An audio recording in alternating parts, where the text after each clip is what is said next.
Welcome to the Quiet Corner Bedtime Stories. I'm Aemon, and tonight I'll be reading you The Hound of the Baskervilles by Sir Arthur Conan Doyle. Chapter 1. Mr. Sherlock Holmes. Mr. Sherlock Holmes, who was usually very late in the mornings, save upon those not infrequent occasions when he was up all night, was seated at the breakfast table. I stood upon the hearthrug and picked up the stick which our visitor had left behind him the night before. It was a fine, thick piece of wood, bulbous-headed, of the sort known as a Penang lawyer. Just under the head was a broad silver band, nearly an inch across. To James Mortimer, M.R.C.S., from his friend of the C.C.H., was engraved upon it. The date was 1884. It was just such a stick as the old-fashioned family practitioner used to carry, dignified, solid, and reassuring. "Well, Watson, what do you make of it?" Holmes was sitting with his back to me, and I had given him no sign of my occupation. "How did you know what I was doing? I believe you have eyes in the back of your head." "I have. At least, I have a well-polished silver-plated coffee-pot in front of me," said he. "But tell me, Watson, what do you make of our visitor's stick? Since we have been so unfortunate as to miss him, and have no notion of his errand, this accidental souvenir becomes of importance. Let me hear you reconstruct the man by an examination of it." "I think," said I, following as far as I could the methods of my companion, "that Dr. Mortimer is a successful elderly medical man, well esteemed, since those who know him gave him this mark of their appreciation." "Good," said Holmes. "Excellent. I think also that the probability is in favour of his being a country practitioner who does a great deal of his visiting on foot." "Why so?" "Because this stick, although originally a very handsome one, has been so knocked about that I can hardly imagine a town practitioner carrying it. The thick iron ferrule is worn down, so it is evident that he has done a great amount of walking with it." "Perfectly sound," said Holmes. "And then again there is the friends of the C.C.H. I should guess that to be the something hunt, the local hunt to whose members he has possibly given some surgical assistance, and which has made him a small presentation in return." "Really, Watson, you excel yourself," said Holmes, pushing back his chair and lighting a cigarette. "I am bound to say that in all the accounts which you have been so good as to give of my own small achievements, you have habitually underrated your own abilities. It may be that you are not yourself luminous, but you are a conductor of light. Some people, without possessing genius, have a remarkable power of stimulating it. I confess, my dear fellow, that I'm very much in your debt." He had never said as much before, and I must admit that his words gave me keen pleasure, for I had often been piqued by his indifference to my admiration, and to the attempts which I had made to give publicity to his methods. I was proud to think that I had so far mastered his system as to apply it in a way which earned his approval. He now took the stick from my hands and examined it for a few minutes with his naked eye. Then, with an expression of interest, he laid down his cigarette, and carrying the cane to the window, he looked over it again with a convex lens. "Interesting, though elementary," said he, as he returned to his favourite corner of the settee. "There are certainly one or two indications upon the stick. It gives us the basis for several deductions." "Has anything escaped me?" I asked, with some self-importance. "I trust that there is nothing of consequence which I have overlooked." "I'm afraid, my dear Watson, that most of your conclusions were erroneous. When I said that you stimulated me, I meant, to be frank, that in noting your fallacies I was occasionally guided towards the truth. Not that you are entirely wrong in this instance. The man is certainly a country practitioner, and he walks a good deal. Then I was right. To that extent. But that was all." No, my dear Watson, not all. By no means all. I would suggest, for example, that a presentation to a doctor is more likely to come from a hospital than from a hunt, and that when the initials C.C. are placed before the hospital, the words Charing Cross very naturally suggest themselves. You may be right. The probability lies in that direction. And if we take this as a working hypothesis, we have a fresh basis from which to start our construction of this unknown visitor. Well then, supposing that CCH does stand for Charing Cross Hospital, what further inferences may we draw? Do none suggest themselves? You know my methods, apply them. Well, I can only think of the obvious conclusion that the man has practised in town before going to the country. I think that we might venture a little further than this. Look at it in this light. On what occasion would be the most probable that such a presentation would be made? When would his friends unite to give him a pledge of their goodwill? Obviously, from the moment when Dr. Mortimer withdrew from the service of the hospital in order to start in a practice for himself. We know that there has been a presentation. We believe that there has been a change from a town hospital to a country practice. Is it then stretching our inference too far to say that the presentation was on the occasion of the change? It certainly seems probable. Now you will observe that he could not have been on the staff of the hospital, since only a man well established in London practice could hold such a position, and such a one would not drift into the country. What was he then? If he was not in the hospital and yet not on the staff, he could only have been a house surgeon or a house physician, little more than a senior student, and he left 5 years ago. The date is on the stick. So your grave, middle-aged family practitioner vanishes into thin air. My dear Watson, there emerges a young fellow under 30, amiable, unambitious, absent-minded, and the possessor of a favourite dog, which I should describe roughly as being larger than a terrier and smaller than a mastiff. I laughed as Sherlock Holmes leaned back in his settee and blew little wavering rings of smoke up to the ceiling. Well, as to the latter part I have no means of checking you, said I, but at least it is not difficult to find out a few particulars about the man's age and professional career. From a small medical shelf I took down the medical directory and turned up the name. There were several Mortimers, but only one who could be our visitor. I read his record aloud. Mortimer, James, MRCS, 1882, Grimpen, Dartmoor, Devon house surgeon from 1882 to 1884 at Charing Cross Hospital, winner of the Jackson Prize for Comparative Pathology, with essay entitled, Is Disease a Reversion? Corresponding member of the Swedish Pathological Society, author of Some Freaks of Atavism, Lancet, 1882.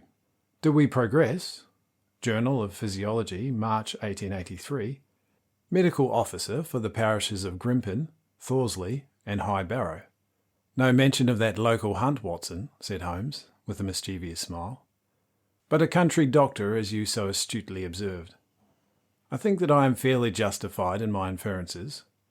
As to the adjectives, I said, if I remember right, amiable, unambitious and absent-minded. It is my experience that it is only an amiable man in this world who receives testimonials, only an unambitious one who abandons a London career for the country, and only an absent-minded one who leaves his stick and not his visiting card after waiting for an hour in our room. And the dog? He has been in the habit of carrying this stick behind his master. Being a heavy stick, the dog has held on to it tightly by the middle, and the marks of his teeth are very plainly visible. The dog's jaw, as shown in the space between those marks, is too broad in my opinion for a terrier, and not broad enough for a mastiff.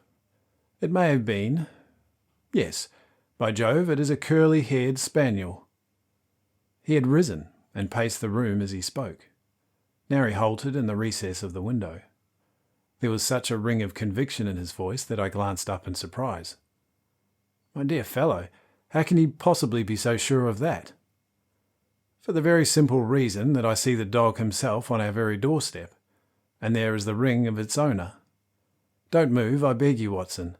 He is a professional brother of yours, and your presence may be of assistance to me. Now is the dramatic moment of fate, Watson, when you hear a step upon the stair which is walking into your life, and you know not whether for good or ill. What does Mr. James Mortimer, the man of science, ask of Sherlock Holmes, the specialist in crime.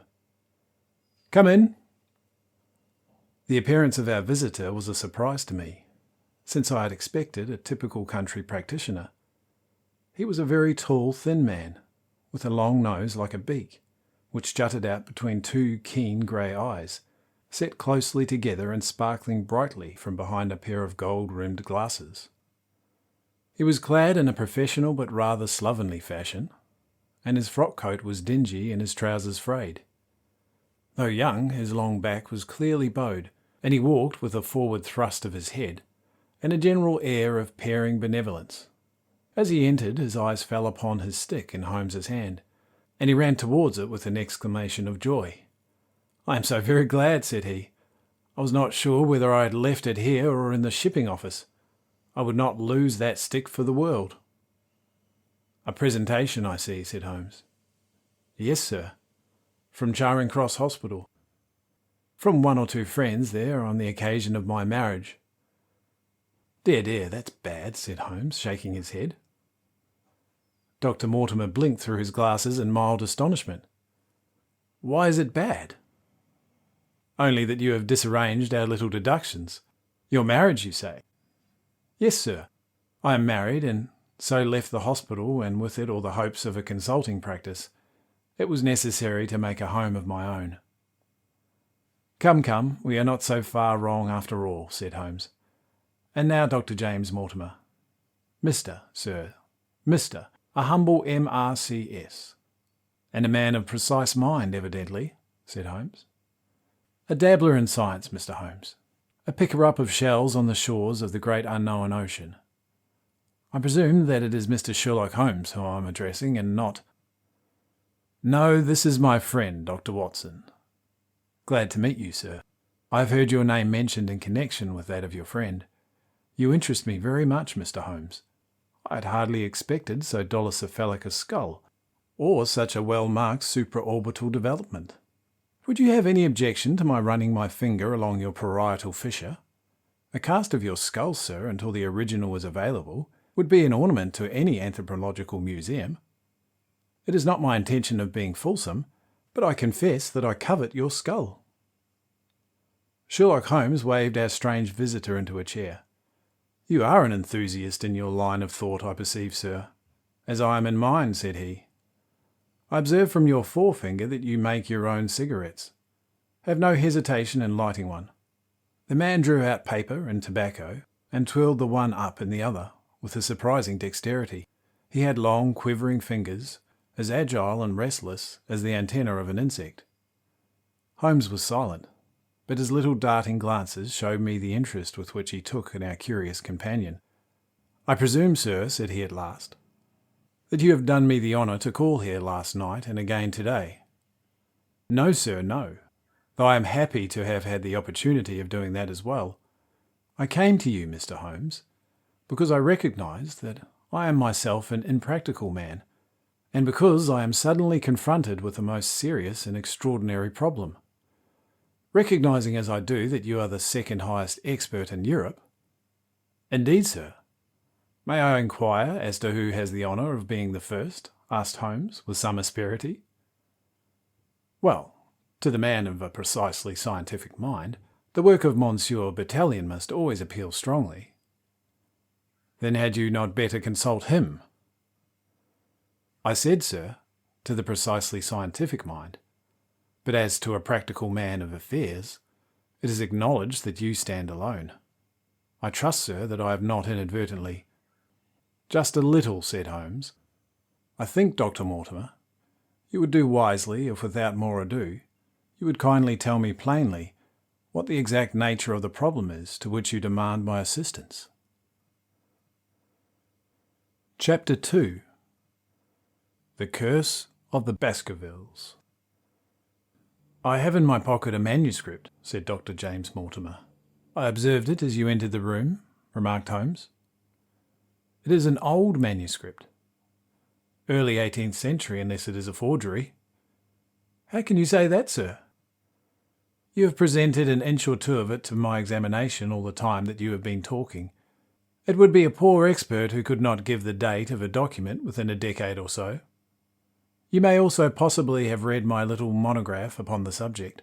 I put that at 1730. The exact date is 1742. Dr. Mortimer drew it from his breast pocket.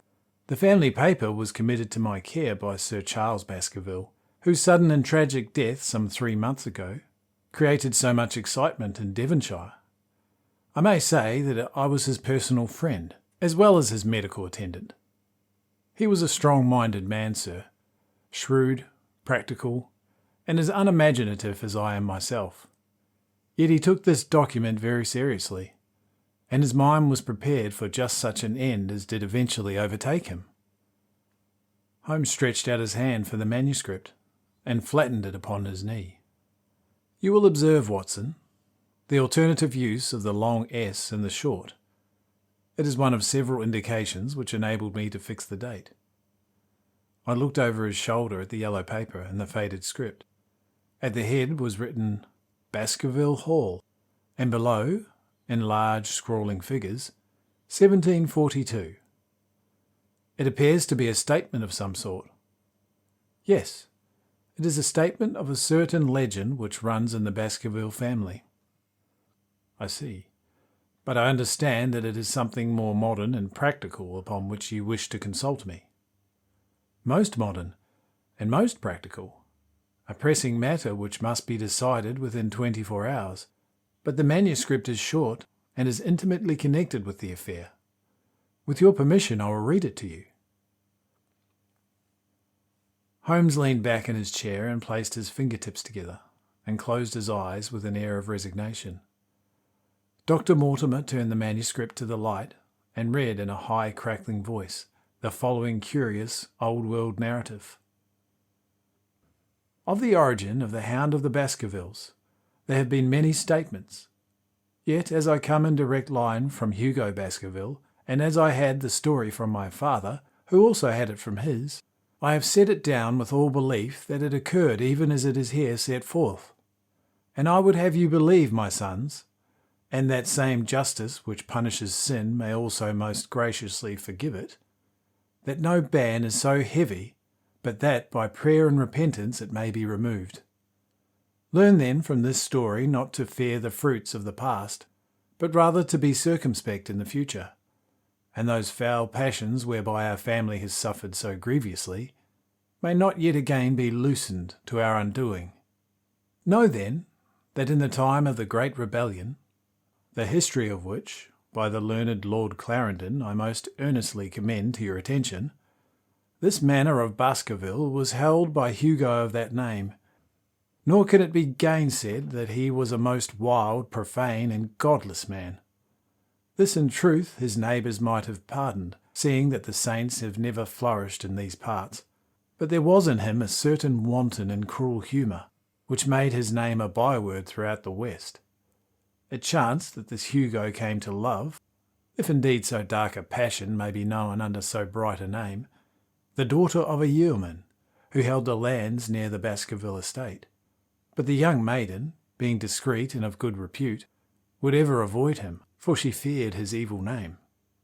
So it came to pass that one Michaelmas, this Hugo, with 5 or 6 of his idle and wicked companions, stole down upon the farm and carried off the maiden.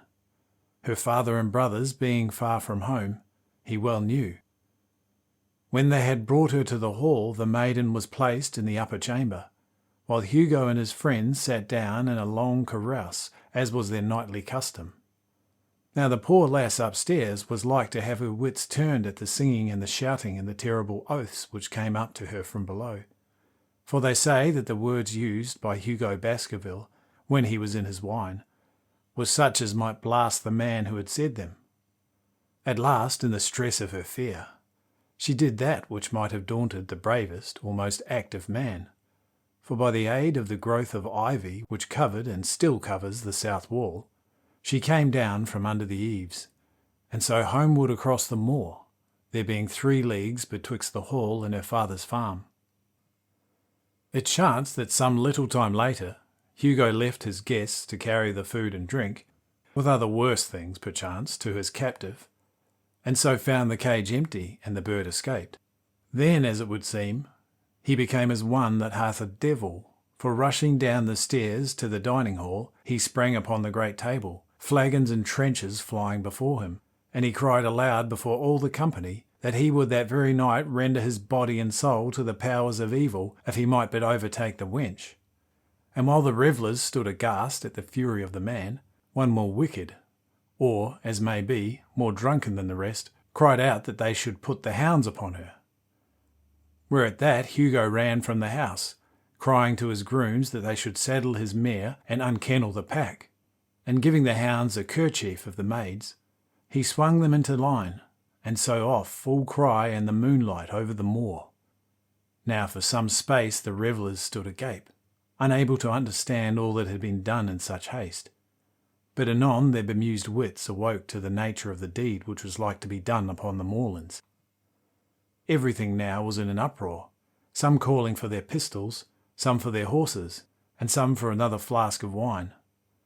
But at length some sense came back to their crazed minds, and the whole of them, 13 in number, took horse and started in pursuit. The moon shone clear above them, and they rode swiftly abreast, taking that course which the maid must needs to have taken if she were to reach her own home. They had gone a mile or two when they passed one of the night shepherds upon the moorlands, and they cried to him to know if he had seen the hunt. And the man, as the story goes, was so crazed with fear that he could scarce speak, but at last he said that he had indeed seen the unhappy maiden, with the hounds upon her track. "But I have seen little more than that," said he, "for Hugo Baskerville passed me upon his black mare, and there ran mute beside him such a hound of hell as God forbid should ever be at my heels."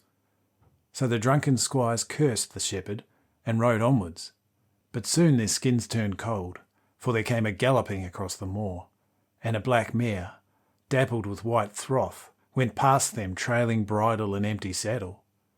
Then the revellers rode close together, for the great fear was soon upon them, but still they followed over the moor, though each, had they been alone, would have been right and glad to have turned his horse's head. Riding slowly in this fashion, they came at last upon the hounds. These, though known for their valour and their breed, were whimpering in a cluster at the head of a deep goyle or dip, as we call it, upon the moor, some slinking away and some, with starting hackles and staring eyes, gazing down the narrow valley before them. The company had come to a halt, more sober men, as you may guess, than when they started. The most of them would by no means advance, but 3 of them, the boldest, or it may be the most drunken, rode forward down the goyle. Now it opened into a great broad space, in which stood 2 of those great stones, still to be seen there, which was set by certain long-forgotten peoples in the days of old. The moon was shining bright upon the clearing, and there in the centre lay the unhappy maid where she had fallen, dead of fear and of fatigue. But it was not the sight of her body, nor yet was it the body of Hugo Baskerville lying near her, which raised the hair upon the heads of these 3 daredevil roisterers, but it was that standing over Hugo and plucking at his throat. There stood a foul thing, a great black beast, shaped like a hound, yet larger than any hound that ever a mortal eye has rested upon. And even as they looked, the thing tore the throat out of Hugo Baskerville, on which, as it turned its blazing eyes and its dripping jaws upon them, the 3 shrieked with fear and rode off for dear life, still screaming across the moor. One, it is said, died that very night of what he had seen, and the other twain were but broken men for the rest of their days. Such is the tale, my sons, of the coming of the hound which is said to have plagued the family so sorely ever since. If I have set it down, it is because that which is clearly known hath less terror than that which is but hinted and guessed at. Nor can it be denied that many of the family have been unhappy in their deaths, which have been sudden, bloody, and mysterious. Yet may we shelter ourselves in the infinite goodness of Providence, which would not forever punish the innocent beyond the 3rd or 4th generation, which is threatened in Holy Writ. To that Providence, my sons, I do hereby commend you, and I counsel you, by way of caution, to forbear from crossing the moor in these dark hours, when the powers of evil are exalted. This from Hugo Baskerville to his sons Roger and John, with instructions that they say nothing thereof to their sister Elizabeth. When Dr. Mortimer had finished reading this singular narrative, he pushed his spectacles up on his forehead and stared across at Mr. Sherlock Holmes. The latter yawned and tossed the end of his cigarette into the fire. "Well," said he, "do you not find it interesting?" "To a collector of fairy tales, yes." Dr. Mortimer drew a folded newspaper out of his pocket. "Now, Mr. Holmes, we will give you something a little more recent. This is the Devon Country Chronicle of May 14th of this year. It is a short account of the facts elicited at the death of Sir Charles Baskerville, which occurred a few days before that date." My friend leaned a little forward, and his expression became intent. Our visitor readjusted his glasses and began. "The recent sudden death of Sir Charles Baskerville, whose name has been mentioned as the probable Liberal candidate for Mid-Devon at the next election, has cast a gloom over the county. Though Sir Charles had resided at Baskerville Hall for a comparatively short period, his amiability of character and extreme generosity had won the affection and respect of all who had been brought into contact with him. In these days of nouveaux riches, it is refreshing to find a case where a scion of an old county family, which has fallen upon evil days, is able to make his own fortune and to bring it back with him to restore the fallen grandeur of his line. Sir Charles, as is well known, made large sums of money in South African speculation. More wise than those who go on until the wheel turns against them, he realised his gains and returned to England with them. It is only 2 years since he took up his residence at Baskerville Hall, and it is common talk how large were these schemes of reconstruction and improvement which have been interrupted by his death. Being himself childless, it was his openly expressed desire that the whole countryside should, within his own lifetime, profit from his good fortune, and many will have personal reasons for bewailing his untimely end. His generous donations to local county charities have been frequently chronicled in these columns. The circumstances connected with the death of Sir Charles cannot be said to have been entirely cleared up by the inquest, but at least enough has been done to dispose of those rumours to which the local superstition has given rise. There is no reason whatever to suspect foul play, or to imagine that death could be from any but natural causes. Sir Charles was a widower, and a man who may be said to have been in some ways an eccentric in habit of mind. In spite of his considerable wealth, he was simple in his personal tastes, and his indoor servants at Baskerville Hall consisted of a married couple named Barrymore, the husband acting as a butler and the wife as a housekeeper. Their evidence, corroborated by that of several friends, tends to show that Sir Charles's health has been for some time impaired, and points especially to some affliction of the heart, manifesting itself in changes of colour, breathlessness, and acute attacks of nervous depression. Dr. James Mortimer, the friend and medical attendant of the deceased, has given evidence to the same effect. The facts of the case are simple. Sir Charles Baskerville was in the habit every night, before going to bed, of walking down the famous yew alley of Baskerville Hall. The evidence of the Barrymores showed that this had been his custom. On the 4th of May, Sir Charles had declared his intention of starting next day for London, and had ordered Barrymore to prepare his luggage. That night he went out as usual for his nocturnal walk, in the course of which he was in the habit of smoking a cigar. He never returned. At 12 o'clock, Barrymore, finding the hall door still open, became alarmed, and lighting a lantern went in to search for his master. The day had been wet, and Sir Charles's footmarks were easily traced down the alley. Halfway down his walk there is a gate which leads out to the moor. There were indications that Sir Charles had stood for some little time here. He then proceeded down the alley, and it was at the far end that his body was discovered. One fact which has not been explained is the statement of Barrymore that his master's footprints altered their character from the time that he passed the moor gate, and that he appeared from thence onwards to have been walking upon his toes. One Murphy, a gipsy horse dealer, was on the moor at no great distance at the time, but he appears, by his own confession, to have been the worse for drink. He declares that he heard cries but was unable to state from which direction they came. No signs of violence were to be discovered upon Sir Charles's person, and though the doctor's evidence pointed to an almost incredible facial distortion, so great that Dr. Mortimer refused at first to believe that it was indeed his friend and patient who lay before him, it was explained that it is a symptom which is not unusual in cases of death by cardiac exhaustion. This explanation was borne out by the post-mortem examination, which showed long-standing organic disease, and the coroner's jury returned a verdict in accordance with the medical evidence. It is well that this is so, for it is obviously of the utmost importance that Sir Charles's heir should settle at the Hall and continue the good work which has been so sadly interrupted. Had the prosaic finding of the coroner not finally put an end to the romantic stories which have been whispered in connection with the affair, it might be difficult to find a tenant for Baskerville Hall. It is understood that the next of kin is Mr. Henry Baskerville, if he be still alive, the son of Sir Charles Baskerville's younger brother. The young man, when last heard of, was in America, and inquiries are being instituted with a view to informing him of his good fortune. Dr. Mortimer refolded the paper and placed it in his pocket. Those are the public facts, Mr. Holmes, in connection with the death of Sir Charles Baskerville. I must thank you, said Sherlock Holmes, for calling my attention to a case which certainly presents some features of interest. I had observed some newspaper comments at the time, but I was exceedingly preoccupied by that little affair of the Vatican cameos, and in my anxiety to oblige the Pope, I lost touch with several interesting English cases. This article, you say, contains all the public facts. It does. Then let me have the private ones. He leaned back and put his fingertips together, and assumed his most impassive and judicial expression.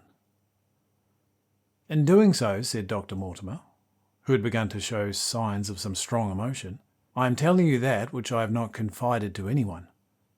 My motive for withholding it from the coroner's inquiry is that a man of science shrinks from placing himself in the public position of seeming to endorse popular superstition. I had the further motive that Baskerville Hall, as the paper says, would certainly remain untenanted if anything were done to increase its already grim reputation. For both of these reasons I thought that I was justified in telling rather less than I know, since no practical good could result from it. But with you there is no reason why I should not be perfectly frank. The moor is very sparsely inhabited, and those who live near each other are thrown very much together. For this reason I saw a good deal of Sir Charles Baskerville, with the exception of Mr. Frankland of Lafter Hall, and Mr. Stapleton, the naturalist. There are no other men of education within many miles. Sir Charles was a retiring man, but the chance of his illness brought us together, and a community of interest in science kept us so. He had brought back much scientific information from South Africa, and many a charming evening we have spent together discussing the comparative anatomy of the bushman in the Hottentot. Within the last few months it became increasingly plain to me that Sir Charles's nervous system was strained to the breaking point. He had taken this legend, which I have read to you, exceedingly to heart, so much so that although he would walk in his own grounds, nothing could induce him to go out upon the moor at night. Incredible as it may appear to you, Mr. Holmes, he was honestly convinced that a dreadful fate overhung his family, and certainly the records which he was able to give of his ancestors were not encouraging. The idea of some ghastly presence constantly haunted him, and on more than one occasion he has asked me whether or not I had on my medical journeys at night ever seen any strange creature or heard the baying of a hound. The latter question he put to me several times, and always with a voice which vibrated with excitement. I can well remember driving up to his house in the evening, some 3 weeks before the fatal event. He chanced to be at his hall door.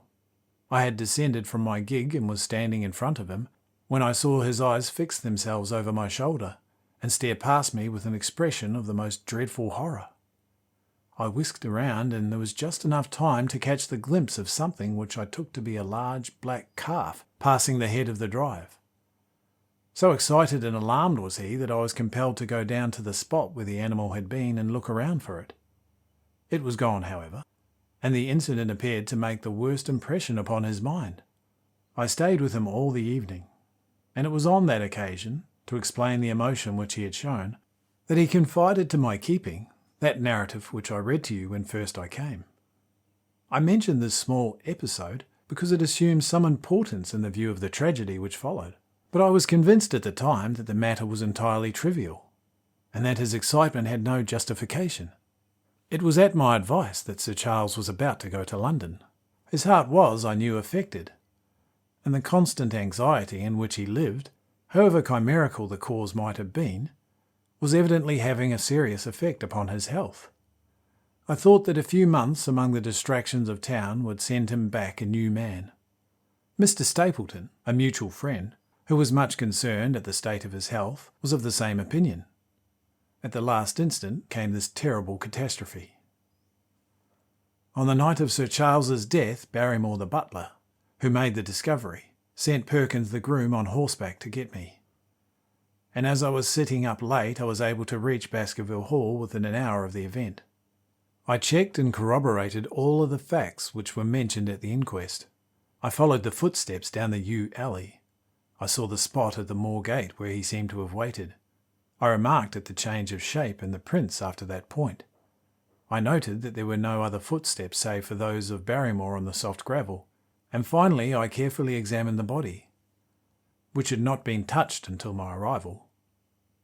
Sir Charles lay on his face, with his arms out, his fingers dug into the ground, and his features convulsed with some strong emotion to such an extent that I could hardly have sworn to his identity. There was certainly no physical injury of any kind, but one false statement was made by Barrymore at the inquest. He said that there were no traces upon the ground around the body. He did not observe any, but I did. Some little distance off, but fresh and clear. Footprints? Yes, footprints. A man's or a woman's. Dr. Mortimer looked strangely at us for an instant, and his voice sank almost to a whisper as he answered, "Mr. Holmes, they were the footprints of a gigantic hound." Chapter 3. The Problem. I confess that at these words a shudder passed through me.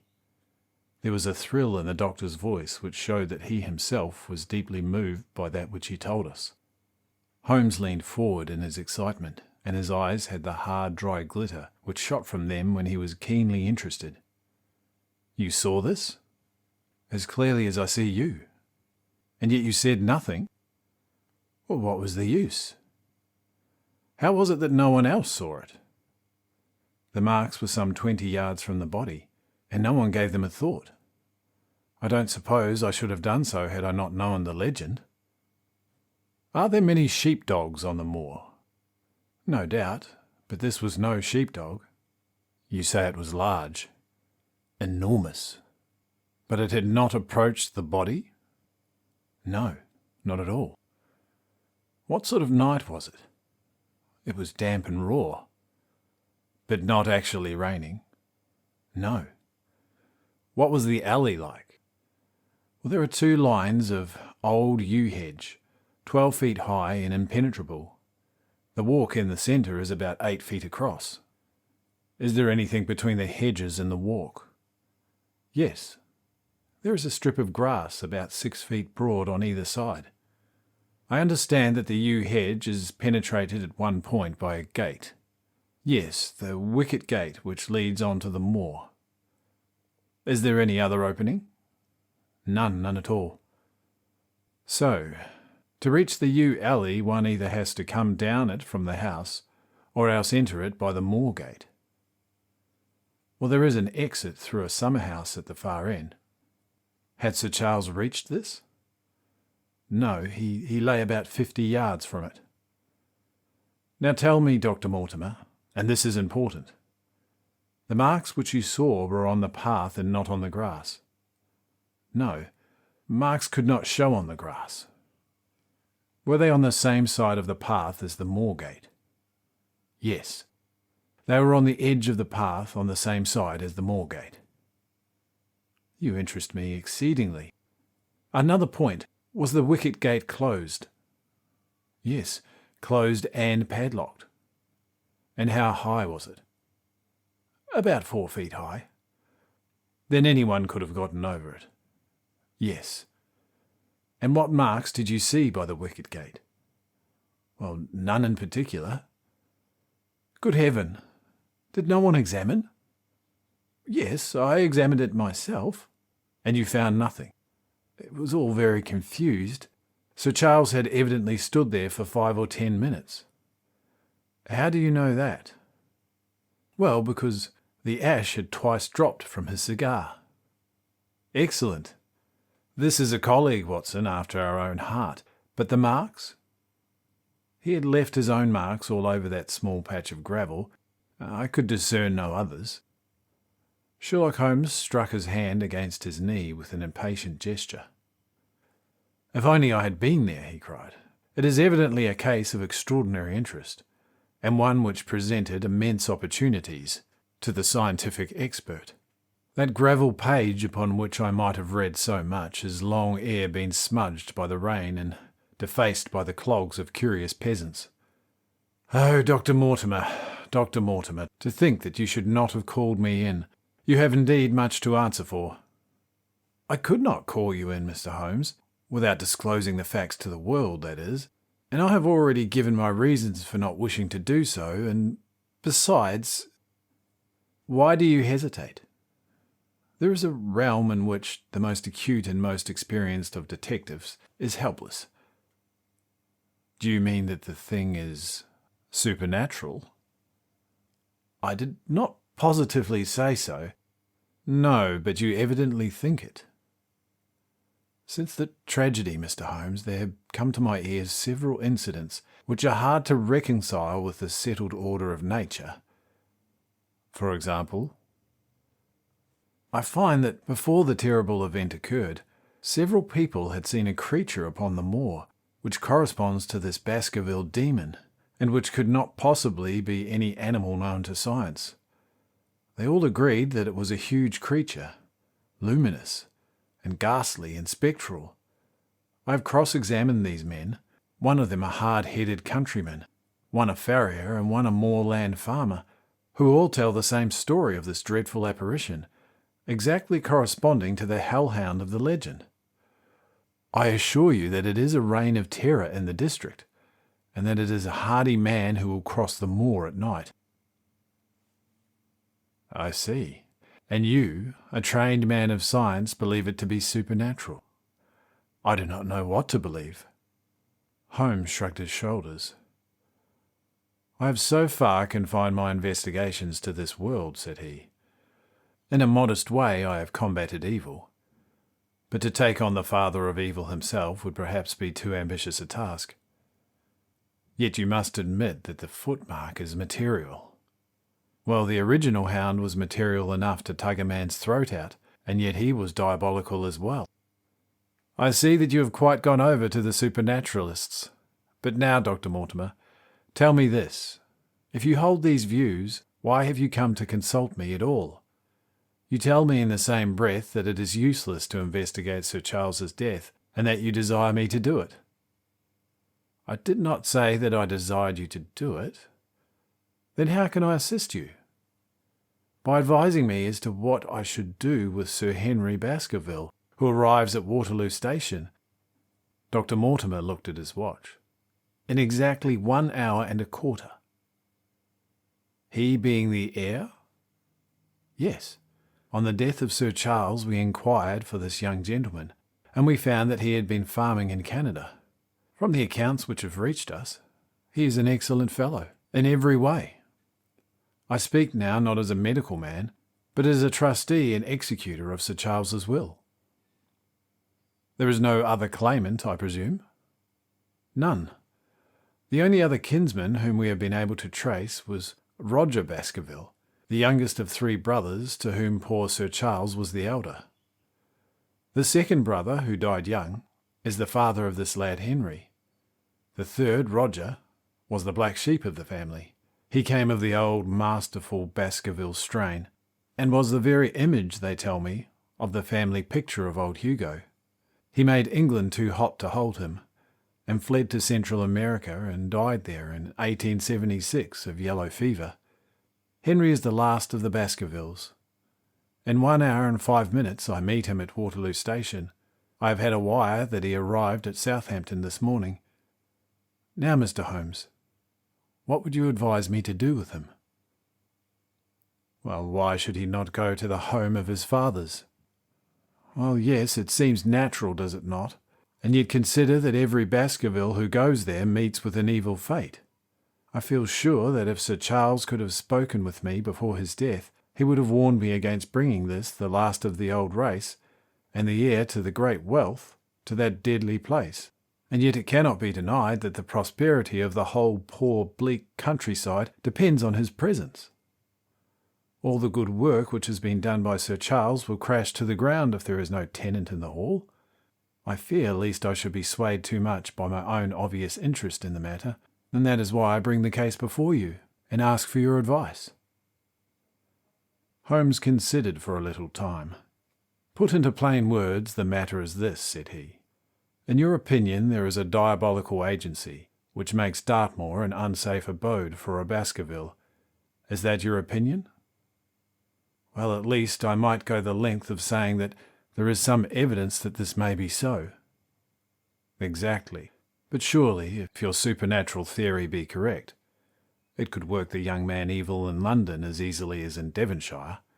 A devil with merely local powers, like a Paris vestry, would be too inconceivable a thing." "You put the matter more flippantly, Mr. Holmes, than you would probably do if you were brought into personal contact with these things.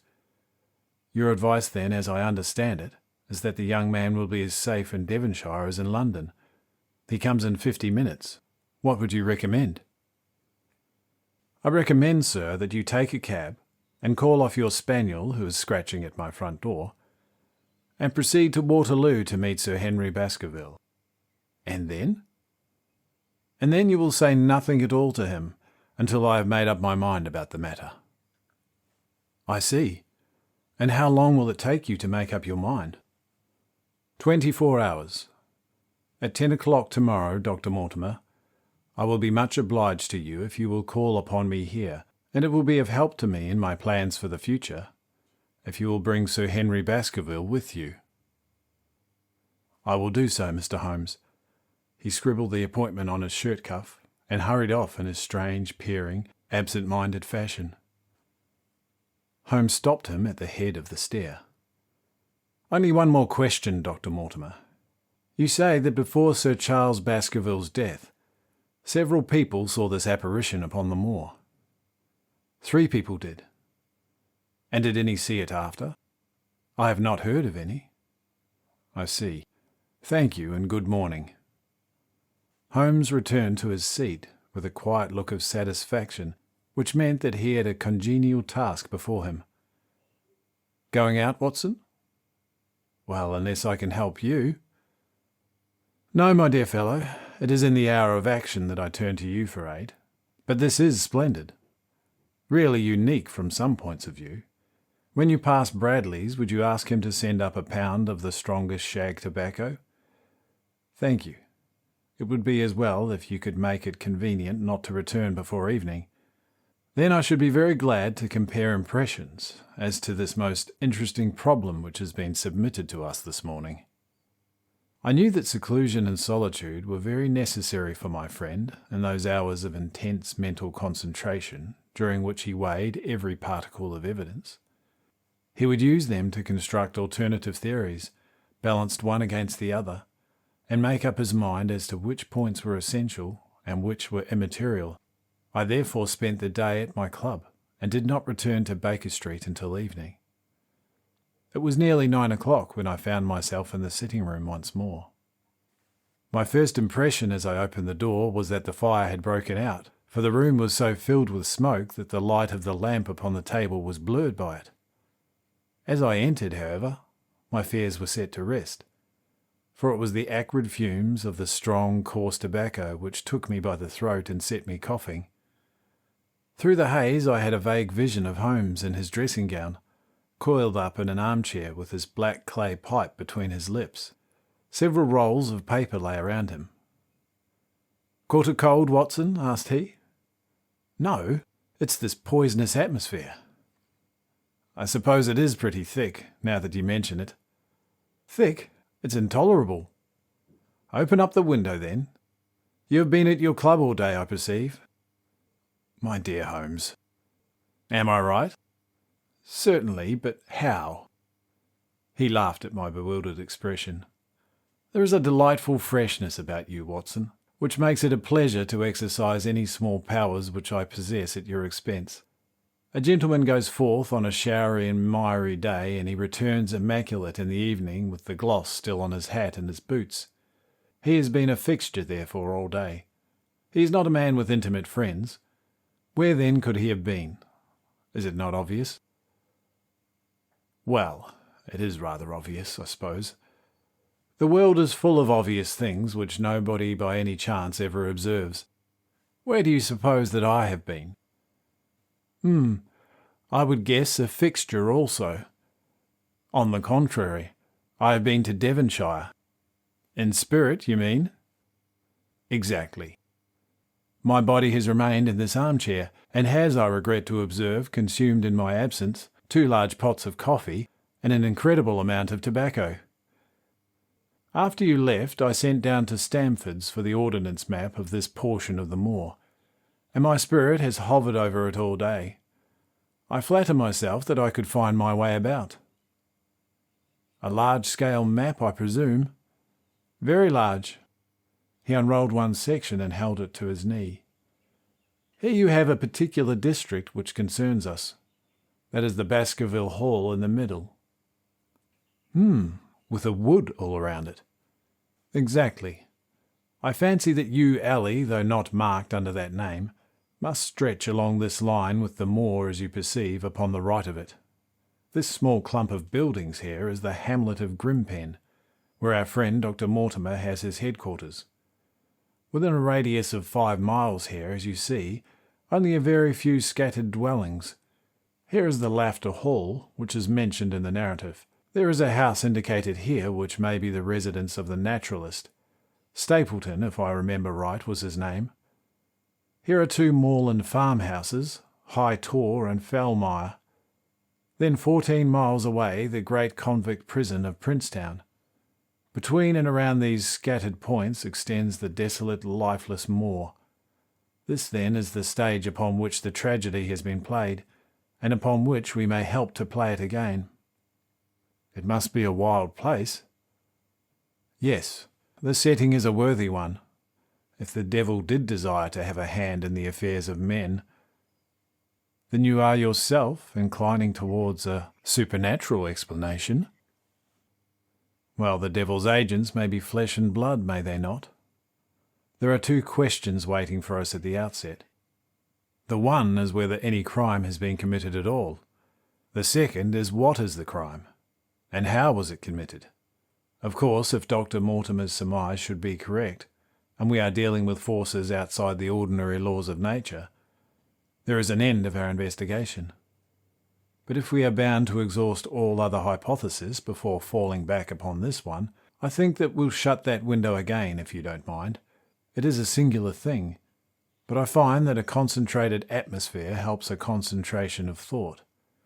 I have not pushed it to the length of getting into a box to think, but I think that that is the logical outcome of my convictions. Have you turned the case over in your mind? Yes, I have thought a good deal of it in the course of the day. And what do you make of it? Well, it is very bewildering. It certainly does have a character of its own. There are points of distinction about it. That change in the footprints, for example. What do you make of that? Well, Mortimer said that that man had walked on tiptoe down that portion of the alley. He only repeated what some fool had said at the inquest. Why should a man walk on tiptoe down the alley?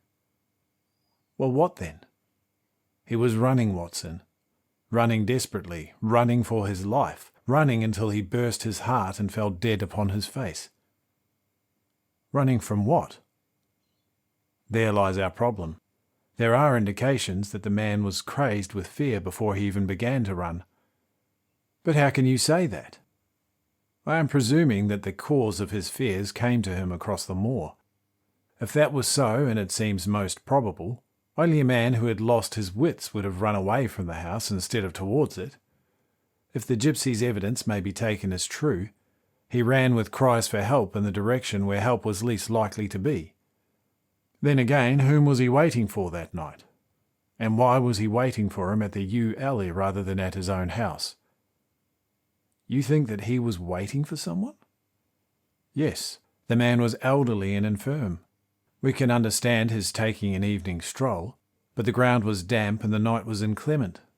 Is it natural that he should stand for 5 or 10 minutes, as Dr. Mortimer, with a more practical sense than I should have given him credit for, deduced from the cigar ash?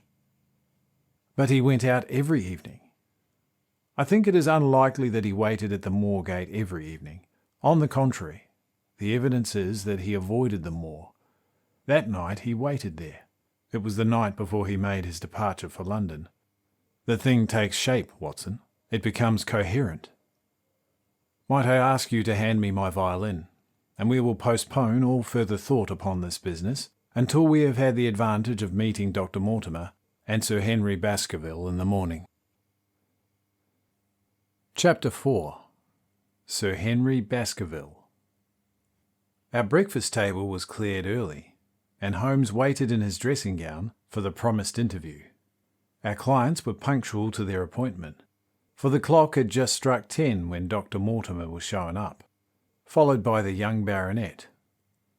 The latter was a small, alert, dark-eyed man, about 30 years of age, very sturdily built, with thick black eyebrows and a strong, pugnacious face.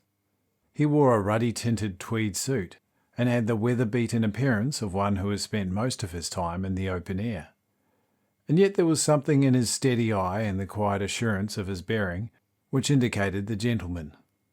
"This is Sir Henry Baskerville," said Dr. Mortimer.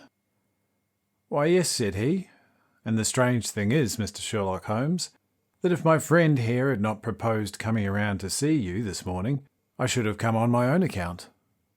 I understand that you think out little puzzles, and I've had one this morning which wants more thinking out than I am able to give to it. Pray take a seat, Sir Henry. Do I understand you say that you have yourself some remarkable experience since you arrived in London?" "Nothing of much importance, Mr. Holmes. Only a joke, as like or not. It was this letter, if you can call it a letter, which reached me this morning." He laid an envelope upon the table, and we all bent over it. It was of common quality, greyish in colour. The address, Sir Henry Baskerville, Northumberland Hotel, was printed in rough characters. The postmark, Charing Cross, and the date of posting were the preceding evening. "Who knew that you were going to the Northumberland Hotel?" asked Holmes, glancing keenly across at our visitor. "No one could have known. We only decided after I met Dr. Mortimer."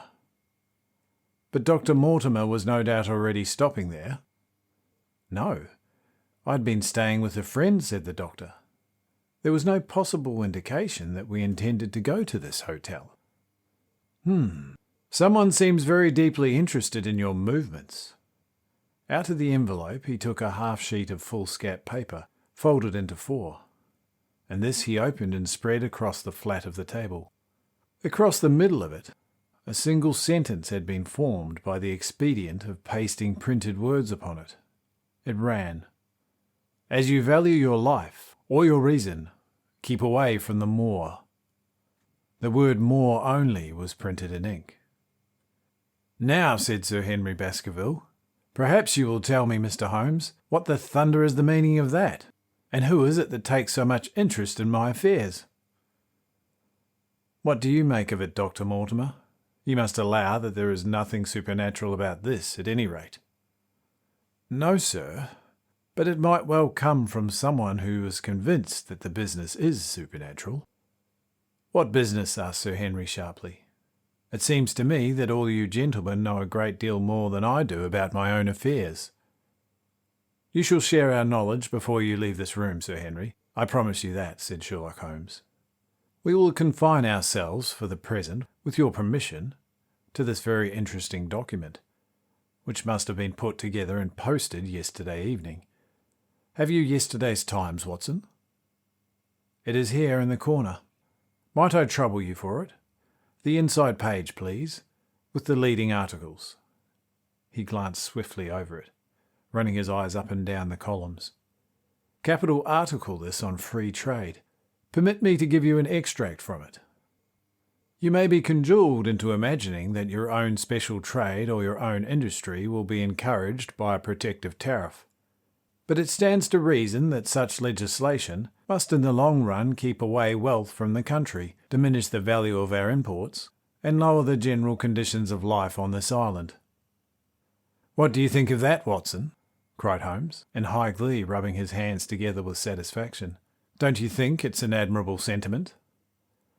Dr. Mortimer looked at Holmes with an air of professional interest, and Sir Henry Baskerville turned a pair of puzzled eyes to look upon me.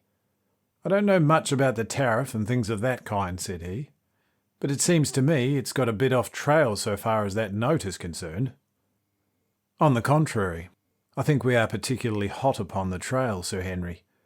Watson here knows more about my methods than you do, but I fear that even he has not quite grasped the significance of this sentence."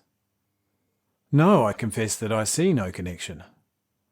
"And yet, my dear Watson, there is so very a close connection that the one is extracted out of the other. You, your, life, reason, value, keep away, from thee. Don't you see now, whence these words have been taken?" "By thunder, you're right. Well, if that isn't smart," cried Sir Henry. "If any possible doubt remained, it is settled by the fact that keep away and from the are cut out in one piece." "Well now, so it is." "Really, Mr. Holmes, this exceeds anything which I could have imagined," said Dr. Mortimer, gazing at my friend in amazement. "I could understand anyone saying that the words were from a newspaper, but that you should name which one, and add that it came from the leading article, is really one of the most remarkable things which I have ever known. How did you do it?" "I presume, Doctor, that you could tell the skull of a woman from that of a man?" "Most certainly." "But how?" "Because that is my special hobby. The differences are obvious. The supraorbital crest, the facial angle, the maxillary curve, But this is my special hobby, and the differences are quite equally obvious. There is as much difference, to my eyes, between the leaded bourgeois type of the Times article and the slovenly print of an evening halfpenny paper as there could be between your woman and your man. The detection of types is one of the most elementary branches of knowledge to the special expert in crime. Though I confess at once, when I was very young I confused the Leeds Mercury with the Western Morning News. But a Times leader is entirely distinctive, and these words could have been taken from nothing else. As it was done yesterday, the strong probability was that we should find the words in yesterday's issue. "So far as I can follow you then, Mr. Holmes," said Sir Henry Baskerville, "someone cut out this message with the scissors." "Nail scissors," said Holmes. "You can see that it was a very short-bladed scissors, since the cutter had to take 2 or 3 snips over keep away." "That is so. Someone then cut out the message with a pair of short-bladed scissors and pasted it with paste." "Gum," said Holmes. "With gum, then, onto the paper, but I want to know why the word more should have been written." "Because he could not find it in print. The other words were all simple and might be found in any issue, but more would be less common." "Why, of course, that would explain it. Have you read anything else in this message, Mr. Holmes?" "There are 1 or 2 indications, and yet the utmost pains have been taken to remove all clues. The address, you observe, is printed in rough characters, but the Times is a paper which is seldom found in any hands but those of the highly educated.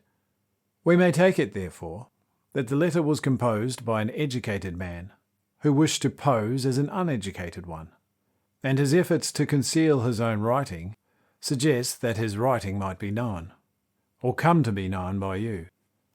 Again, you'll observe that the words are not gummed on in an accurate line, but that some are put much higher than others.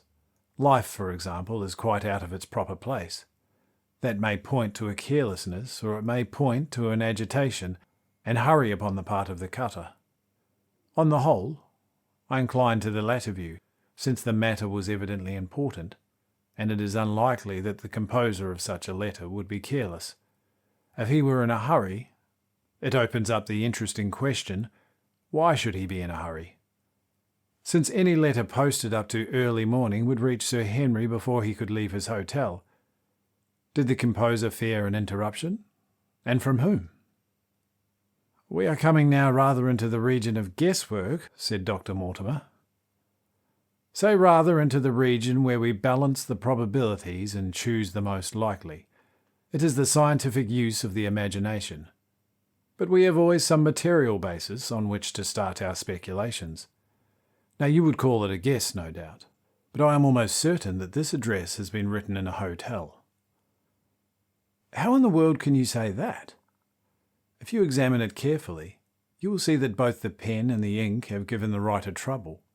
The pen has spluttered twice in a single word, and has run dry 3 times in a short address, showing that there was very little ink in the bottle. Now, a private pen or ink bottle is seldom allowed to be in such a state, and the combination of the two must be quite rare. But you know the hotel ink and the hotel pen, where it is rare to get anything else. Yes, I have very little hesitation in saying that we could examine our waste paper baskets at the hotels around Charing Cross until we found the remains of the mutilated Times leader, and we would lay our hands straight upon the person who sent this singular message. Hello, hello! What's this?" He was carefully examining the foolscap upon which the words were pasted, holding it only an inch or 2 from his eyes. "Well?" "Nothing," said he, throwing it down. "It is a blank half-sheet of paper, without even a watermark on it. I think that we have drawn as much as we can from this curious letter. And now, Sir Henry, has anything else of interest happened to you since you have been in London?" "Why, no, Mr. Holmes, I think not." "You have not observed anyone to follow or watch you?" "I seem to have walked right into the thick of a dime novel," said our visitor. "Why in thunder should anyone wish to follow or watch me?" "We are coming to that. You have nothing else to report to us before we go into this matter?" "Well, it depends on what you think is worth reporting. I think that anything out of the ordinary routine of life is well worth reporting." Sir Henry smiled. "I don't know much of British life yet, for I've spent nearly all my time in the States and in Canada. But I hope that to lose one of your boots is not out of the ordinary routine of life over here." "You have lost one of your boots?" "My dear sir," cried Dr. Mortimer, "it is only mislaid. You will find it when you return to the hotel. What is the use of troubling Mr. Holmes with trifles of this kind?" "Well, he asked me for anything outside of the ordinary routine." "Exactly," said Mr. Holmes. "However foolish the incident may seem, you have lost one of your boots, you say." "Well, mislaid it anyhow. I put them both outside of my door last night, and there was only one of them in the morning. I could get no sense out of the chap who cleans them. The worst of it is that I only brought the pair last night in the Strand, and I've never even had them on." "If you have never worn them, why did you put them out to be cleaned?" "They were tan boots, and had never been varnished. That's why I put them out." "Ah, then I understand that on your arrival in London yesterday, you went out at once and brought a pair of boots." "I did a good deal of shopping. Dr. Mortimer here went around with me. You see, if I am to be a squire down here, then I must dress the part, and it may be that I've got a little careless in my ways out west. Among other things, I brought these brown boots. I gave $6 for them, and had one stolen before ever I had them on my feet." "It seems a singularly useless thing to steal," said Sherlock Holmes. "I confess that I share Dr. Mortimer's belief that it will not be long before the missing boot is found." "Well now, gentlemen," said the baronet with decision, "it seems to me that I have spoken quite enough about the little that I know. It is time that you kept your promise and gave me full account of what we are all driving at." "Your request is a very reasonable one," Holmes answered. "Dr. Mortimer, I think you could not do better than to tell your story as you told us." Thus encouraged, our scientific friend drew his papers from his pocket, and presented the whole case as he had upon the morning before. Sir Henry Baskerville listened with the deepest attention, and with an occasional exclamation of surprise. "Well, I seem to have come into an inheritance with a vengeance," said he, when the long narrative was finished. "Of course I've heard of the Hound ever since I was in the nursery. It's the pet story of the family, though I never thought of taking it seriously before. But as to my uncle's death, well, it all seems boiling up in my head, and I can't get it clear yet. You don't seem quite to have made up your mind whether it's a case for a policeman or a clergyman." "Precisely. And now there's this affair of the letter to me at the hotel. I suppose that it fits into its place." "It seems to show that someone knows more than we do about what goes on upon the moor," said Dr. Mortimer. "And also," said Holmes, "that someone is not ill-disposed towards you, since they warn you of danger. Or it may be that they wish for their own purposes to scare me away." "Well, of course, that is possible also. I am very much indebted to you, Dr. Mortimer, for introducing me to a problem which presents several interesting alternatives. But the practical point which we now have to decide, Sir Henry, is whether it is or whether it is not advisable for you to go to Baskerville Hall." "Why should I not go?" "There seems to be a danger." "Do you mean danger from this family fiend, or do you mean danger from human beings?" "Well, that is what we have to find out." "Whichever it is, my answer is fixed. There is no devil in hell, Mr. Holmes, and there is no man upon earth who can prevent me from going to the home of my own people, and you may take that to be my final answer." His dark brows knitted, and his face flushed to a dusky red as he spoke. It was evident that the fiery temper of the Baskervilles was not extinct in this their last representative. "Meanwhile," said he, "I have hardly had time to think over all that you have told me. It is a big thing for a man to have to understand and to decide at one sitting. I should like to have a quiet hour by myself to make up my mind. Now look here, Mr. Holmes, it's 11:30 now, and I'm going back right away to my hotel. Suppose you and your friend Dr. Watson come round and lunch with us at 2. I'll be able to tell you more clearly then how this thing strikes me. Is that convenient for you, Watson?" "Perfectly." "Then you may expect us. Shall I have a cab called?" "I'd prefer to walk, for this affair has flurried me rather." "I'll join you for a walk with pleasure," said his companion. "Then we meet again at 2 o'clock. Au revoir, and good morning." We heard the steps of our visitors descend the stair, and the bang of the front door. In an instant Holmes had changed from the languid dreamer to the man of action. "Your hat and boots, Watson, quick! Not a moment to lose!" He rushed into his room in his dressing gown, and was back again in a few seconds in a frock coat. We hurried together down the stairs and into the street. Dr. Mortimer and Baskerville was still visible about 200 yards ahead of us in the direction of Oxford Street. "Shall I run and stop them?" "Not for the world, dear Watson. I am perfectly satisfied with your company, if you will tolerate mine. Our friends are wise, for it is certainly a very fine morning for a walk." He quickened his pace until we had decreased the distance which divided us by about half. Then, still keeping 100 yards behind, we followed into Oxford Street and so down Regent Street. Once our friend stopped and stared into the window of a shop, upon which Holmes did the same. An instant afterwards he gave a little cry of satisfaction, and following the direction of his eager eyes, I saw that a hansom cab with a man inside, which had halted on the other side of the street, was now walking slowly onwards again. "There's our man, Watson. Come along. We'll have a good look at him if we can do no more." At that instant I was aware of a bushy black beard and a pair of piercing eyes turned upon us through the side window of the cab. Instantly the trapdoor at the top flew up, and something was screamed at the driver, and the cab flew madly off down Regent Street. Holmes looked eagerly around for another, but no empty one was in sight. Then he dashed in wild pursuit amid the stream of traffic, but the start was too great, and already the cab was out of sight. "There now," said Holmes bitterly, as he emerged panting and white with vexation from the tide of vehicles.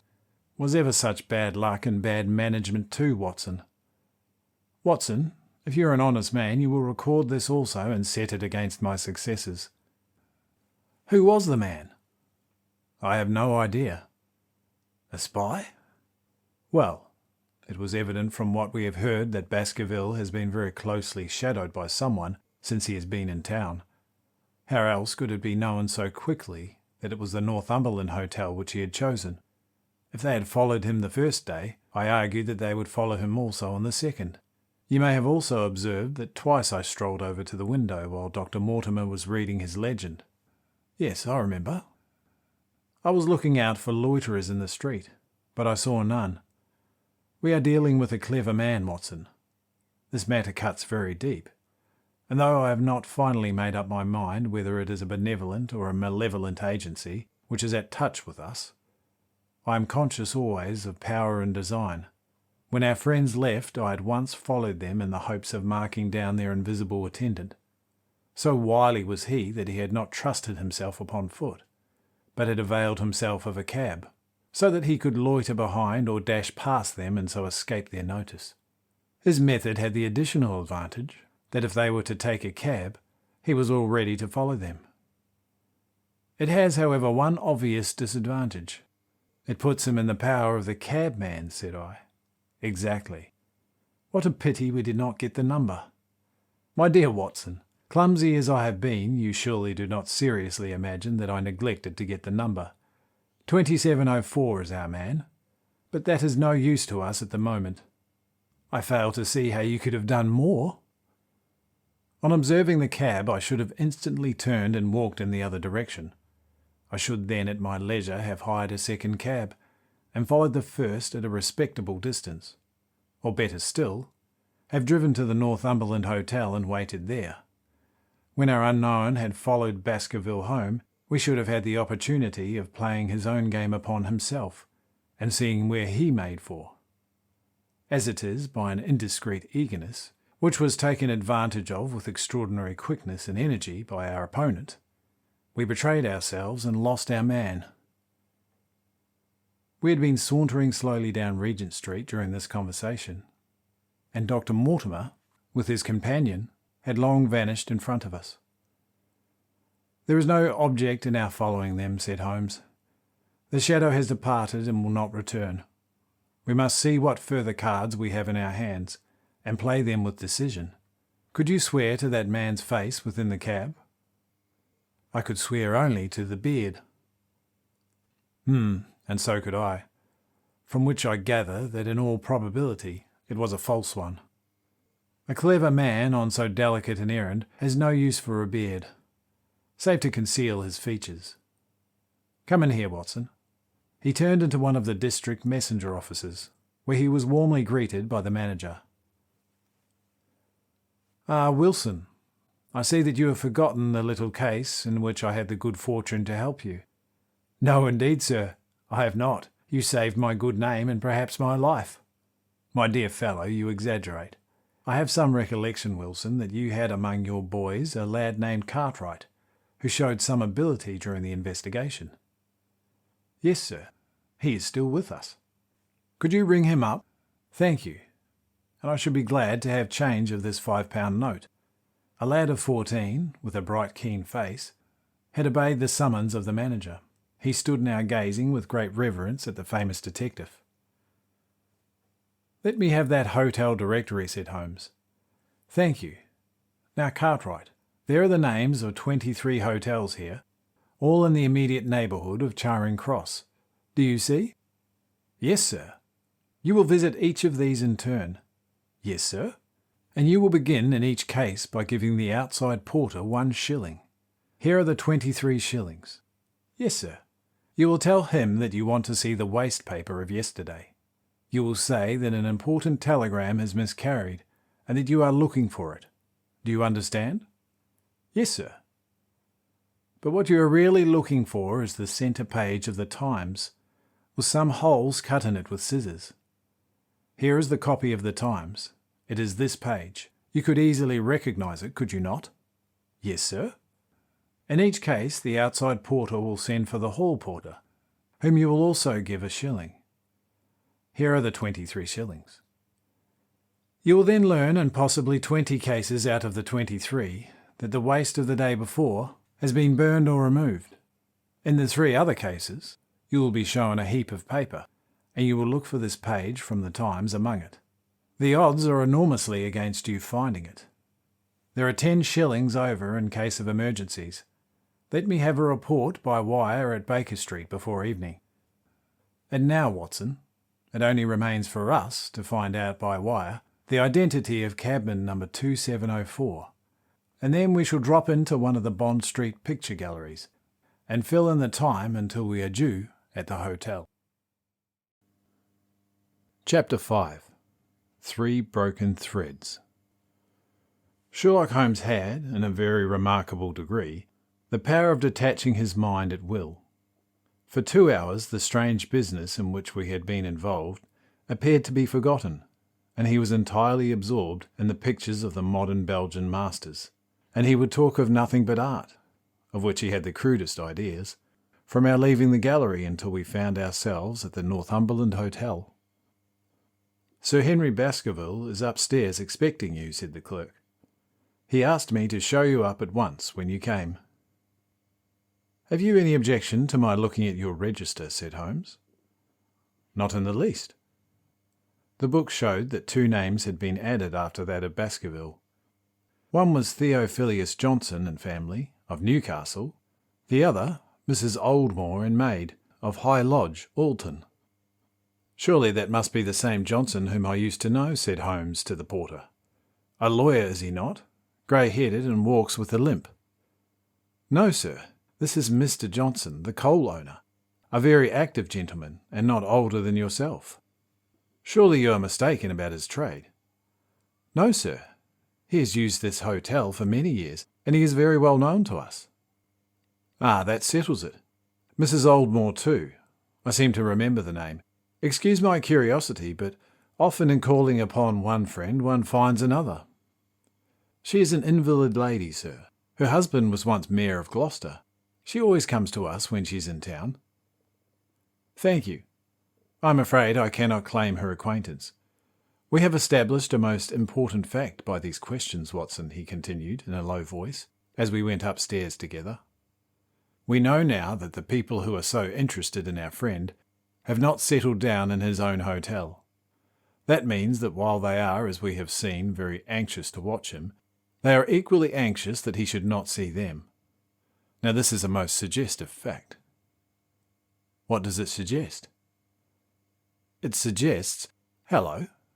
My dear fellow, what on earth is the matter?" As we came around the top of the stairs, we had run up against Sir Henry Baskerville himself.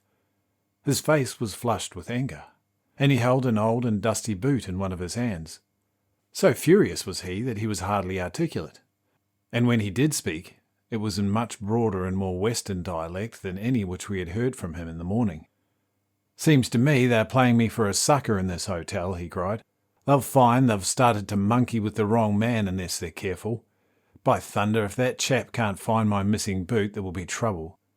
I can take a joke with the best, Mr. Holmes, but they've got a bit over the mark this time." "Ah, you're still looking for your boot?" "Yes, sir, and I mean to find it."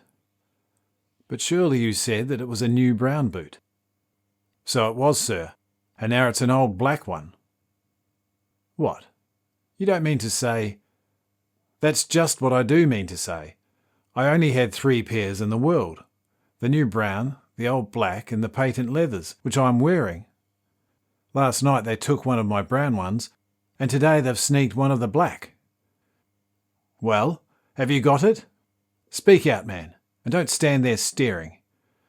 An agitated German waiter had appeared on the scene. "No, sir. I have made inquiry all over the hotel, but I can hear no word of it." "Well, either that boot comes back before sundown, or I'll see the manager and tell him that I go right out of this hotel." "It shall be found, sir. I promise you that if you will have just a little patience, it will be found." "Mind it is, for it's the last thing of mine that I'll lose in this den of thieves. Well, well, Mr. Holmes, you'll excuse my troubling you about such a trifle. Actually, I think it's well worth troubling about. Why, you look very serious over it. How do you explain it, sir? I just don't attempt to explain it. It seems the very maddest, queerest thing that ever happened to me. The queerest, perhaps, said Holmes thoughtfully. Well, what do you make of it yourself? Well, I don't profess to understand it yet. This case of yours is very complex, Sir Henry. When taken in conjunction with your uncle's death, I'm not sure that in all of the 500 cases of capital importance which I have handled, there is one which cuts so deep. But we hold several threads in our hands, and the odds are that one or the other of them guides us to the truth. We may waste time in following the wrong one, but sooner or later we must come upon the right. We had a pleasant luncheon, in which little was said of the business which had brought us together. It was in the private sitting-room, to which we afterwards repaired, that Holmes asked Baskerville what were his intentions. To go to Baskerville Hall. And when? At the end of the week. On the whole, said Holmes, I think that your decision is a wise one. I have ample evidence that you are being dogged in London. And amid the millions of this great city, it is difficult to discover who these people are or what their object can be. If their intentions are evil, they might do you a mischief, and we should be powerless to prevent it. You did know, Dr. Mortimer, that you were followed this morning from my house? Dr. Mortimer started violently. Followed? By whom? That, unfortunately, I cannot tell you. Have you among your neighbours or acquaintances on Dartmoor any man with a black, full beard? No, or... Let me see. Why, yes, Barrymore, Sir Charles's butler, is a man with a full black beard. Ha! Where is Barrymore? He's in charge of the hall. Well then, we had best ascertain if he is really there, or if by any possibility he might be in London. How can you do that? Give me a telegraph form. Is all ready for Sir Henry. That will do. Address it to Mr. Barrymore, Baskerville Hall. What is the nearest telegraph office? Grimpen? Very good. We will send a second wire to the postmaster at Grimpen. Telegram to Mr. Barrymore, to be delivered into his own hand. If absent, please return wire to Sir Henry Baskerville, Northumberland Hotel. That should let us know before evening whether Barrymore is at his post in Devonshire or not. That's so, said Baskerville. By the way, Dr. Mortimer, who is this Barrymore anyhow? He is the son of the old caretaker, who is dead. They have looked after the hall for 4 generations now. So far as I know, he and his wife are as respectable a couple as any in the county. Well, at the same time, said Baskerville, it's clear enough that so long as there are none of the family in the hall, these people have a mighty fine home and nothing to do. That is true. Did Barrymore profit at all by Sir Charles's will? Asked Holmes. He and his wife had £500 each. Ha! Did they know that they would receive this? Yes. Sir Charles was very fond of talking about the provisions of his will. That is very interesting, said Holmes. I hope, said Dr. Mortimer, that you do not look with suspicious eyes upon everyone who received a legacy from Sir Charles, for I also had £1,000 left to me. Indeed. And anyone else? There were many insignificant sums to individuals, and a large number of public charities. The residue all went to Sir Henry. And how much was the residue? £740,000. Holmes raised his eyebrows in surprise. I had no idea that so gigantic a sum was involved, said he. Sir Charles had the reputation of being rich, but we did not know how very rich he was until we came to examine his securities. The total value of the estate was close to £1 million. Dear me, it is a stake for which a man might well play a desperate game. And one more question, Dr. Mortimer. Supposing that anything happened to our young friend here, you will forgive the unpleasant hypothesis. Who would inherit the estate? Well, since Roger Baskerville, Sir Charles's younger brother, died unmarried, the estate would descend to the Desmonds, who are distant cousins. James Desmond is an elderly clergyman in Westmoreland. Thank you. These details are all of great interest. Have you met Mr. James Desmond? Yes. He once came down to visit Sir Charles. He is a man of venerable appearance and of saintly life. I remember that he refused to accept any settlement from Sir Charles, though he pressed it upon him. And this man of simple tastes would be the heir to Sir Charles's thousands? He would be heir to the estate because that is entailed. He would also be the heir to the money unless it were willed otherwise by the present owner, who can, of course, do what he likes with it. And have you made your will, Sir Henry? No, Mr. Holmes, I have not. I've had no time, for it was only yesterday that I learned how matters stood. But in any case, I feel that the money should go with the title and the estate. That was my poor uncle's idea. How is the owner going to restore the glories of the Baskervilles if he has not money enough to keep up the property? House, land, and dollars must go together. Quite so. Well, Sir Henry, I am of one mind with you as to the advisability of your going to Devonshire without delay. There is only one provision which I must make.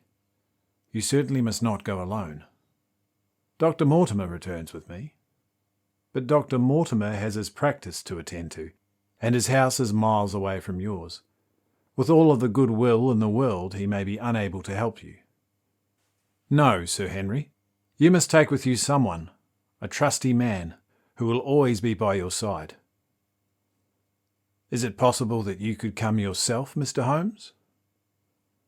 If matters come to a crisis, I should endeavour to be present in person, but you can understand that with my extensive consulting practice, and with the constant appeals which reach me from many quarters, it is impossible for me to be absent from London for an indefinite time. At the present instant, one of the most revered names in England is being besmirched by a blackmailer, and only I can stop a disastrous scandal. You will see how impossible it is for me to go to Dartmoor. Well, whom would you recommend, then? Holmes laid his hand upon my arm. If my friend would undertake it, then there is no man who is better worth having at your side when you're in a tight place. No one can say so more confidently than I.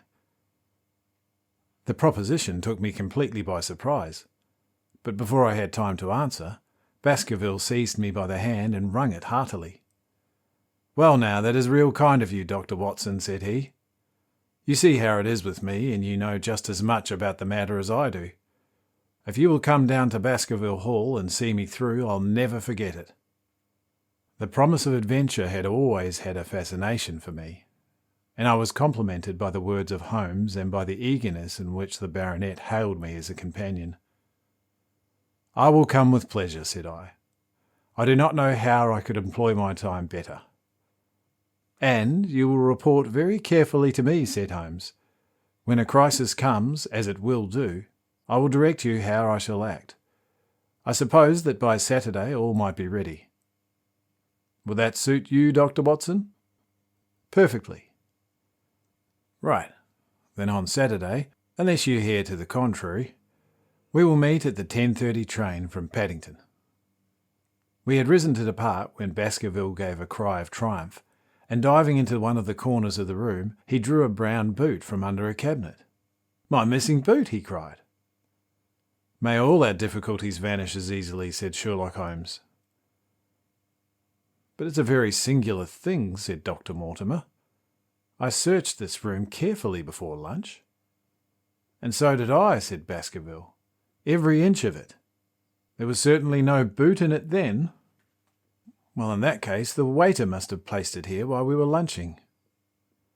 The German was sent for, but professed to know nothing about the matter, nor could any inquiry clear it up. Another item had been added to that constant and apparently purposeless series of small mysteries, which had succeeded each other so rapidly. Setting aside the whole grim story of Sir Charles's death, we had a line of inexplicable incidents, all within the limits of 2 days, which included the receipt of the printed letter, the black-bearded spy in the hansom, the loss of the new brown boot, the loss of the old black boot, and now the return of the new brown boot. Holmes sat in silence in the cab as we drove back to Baker Street, and I knew from his drawn brows and keen face that his mind, like my own, was busy endeavouring to frame some scheme into which all of these strange and apparently disconnected episodes could be fitted. All afternoon and late into the evening, he sat lost in tobacco and thought. Just before dinner, 2 telegrams were handed in. The first ran, "Have just heard that Barrymore is at the Hall, Baskerville." The second, "Visited 23 hotels as directed, but sorry to report, unable to trace cut sheet of times. Cartwright." There go 2 of my threads, Watson. There is nothing more stimulating than a case where everything goes against you. We must cast around for another scent. We still have the cabman who drove the spy. Exactly. I have wired to get his name and address from the official registry. I should not be surprised if this were an official answer to my question. The ring at the bell proved to be something even more satisfactory than an answer, however, for the door opened and a rough-looking fellow entered, who was evidently the man himself. "I got a message from the head office that a gent at this address had been inquiring for 2704, said he. "I've driven my cab this 7 years and never a word of complaint. I came here straight from the yard to ask you to your face what you had against me." "I have nothing in the world against you, my good man," said Holmes. "On the contrary, I have a half-sovereign for you if you will give me a clear answer to my questions." "Well, I've had a good day and no mistake," said the cabman with a grin. "What was it you wanted to ask, sir?" "First of all, your name and address in case I want you again." "John Clayton, 3 Turpey Street, in the Borough. My cab is out at Shipley's Yard, near Waterloo Station." Sherlock Holmes made a note of it. "Now, Clayton, tell me about the fare who came and watched the house at 10 o'clock this morning, and afterwards followed the 2 gentlemen down Regent Street." The man looked surprised and a little embarrassed. "Why, there's no good my telling you things, for you seem to know as much as I do already," said he. "The truth is that the gentleman told me that he was a detective, and that I was to say nothing about him to anyone.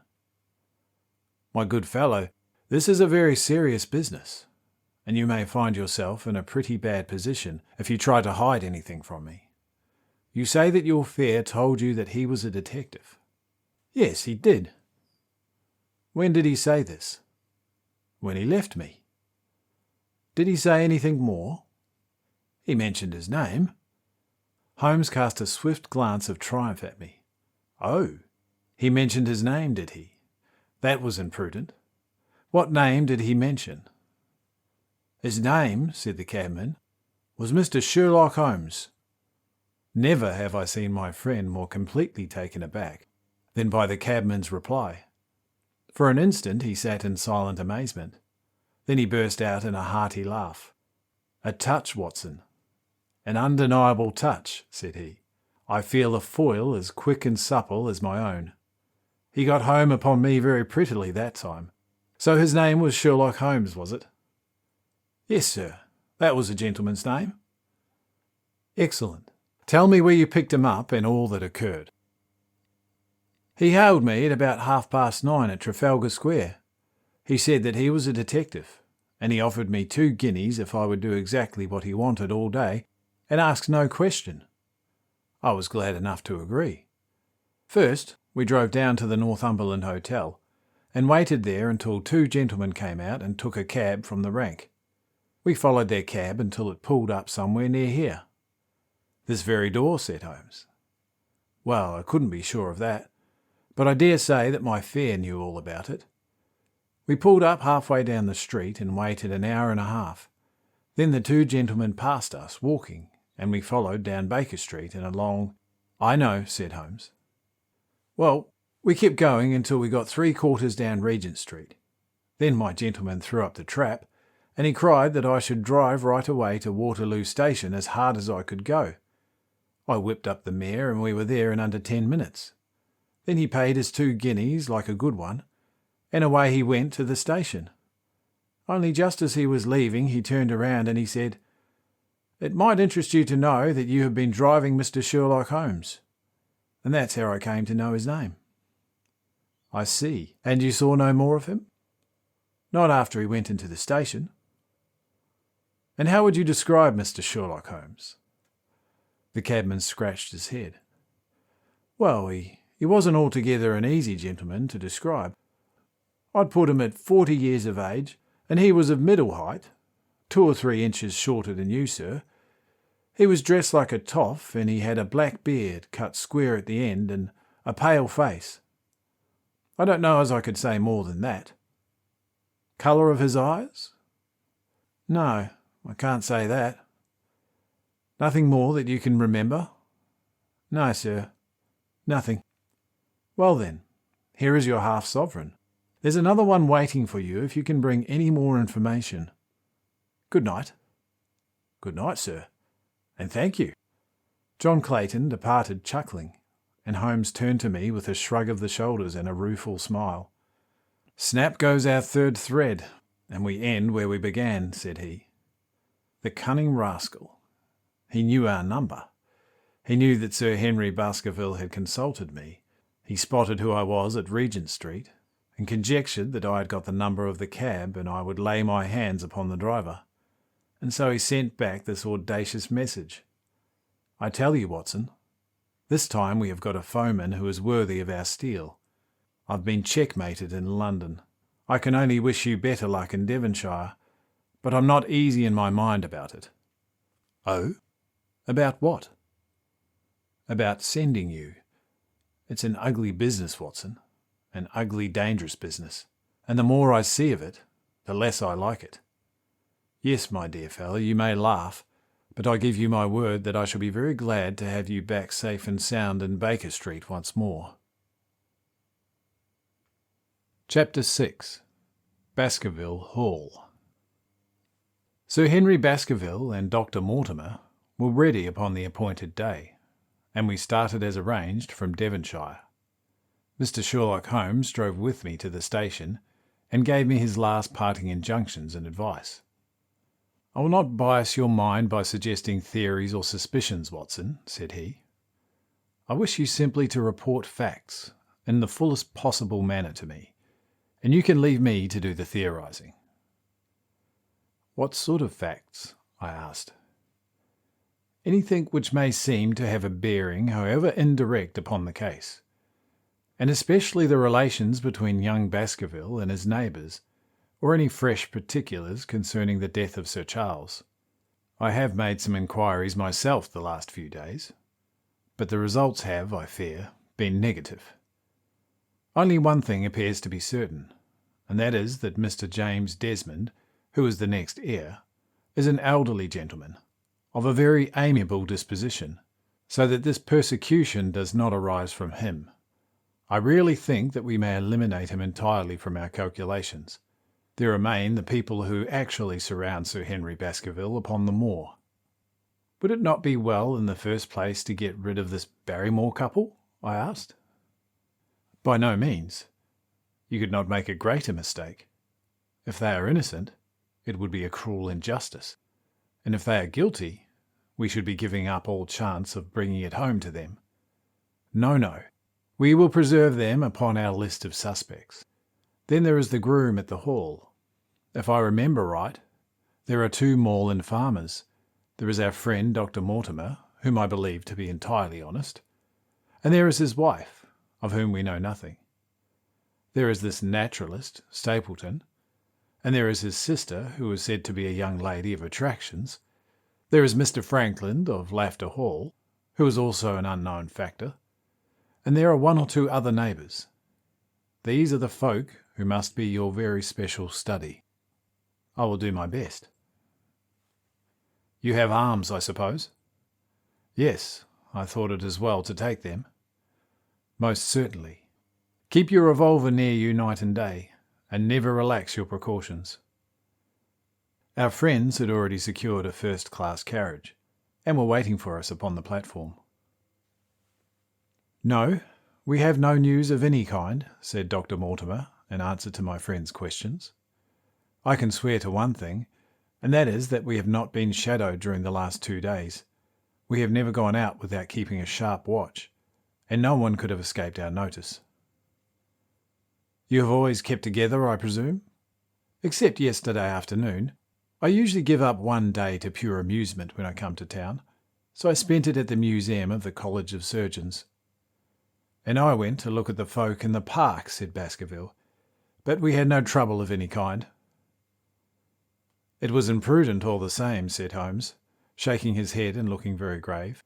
"I beg you, Sir Henry, that you will not go about alone. Some great misfortune will befall you if you do. Did you get your other boot?" "No, sir. It's gone forever." "Indeed. That is very interesting.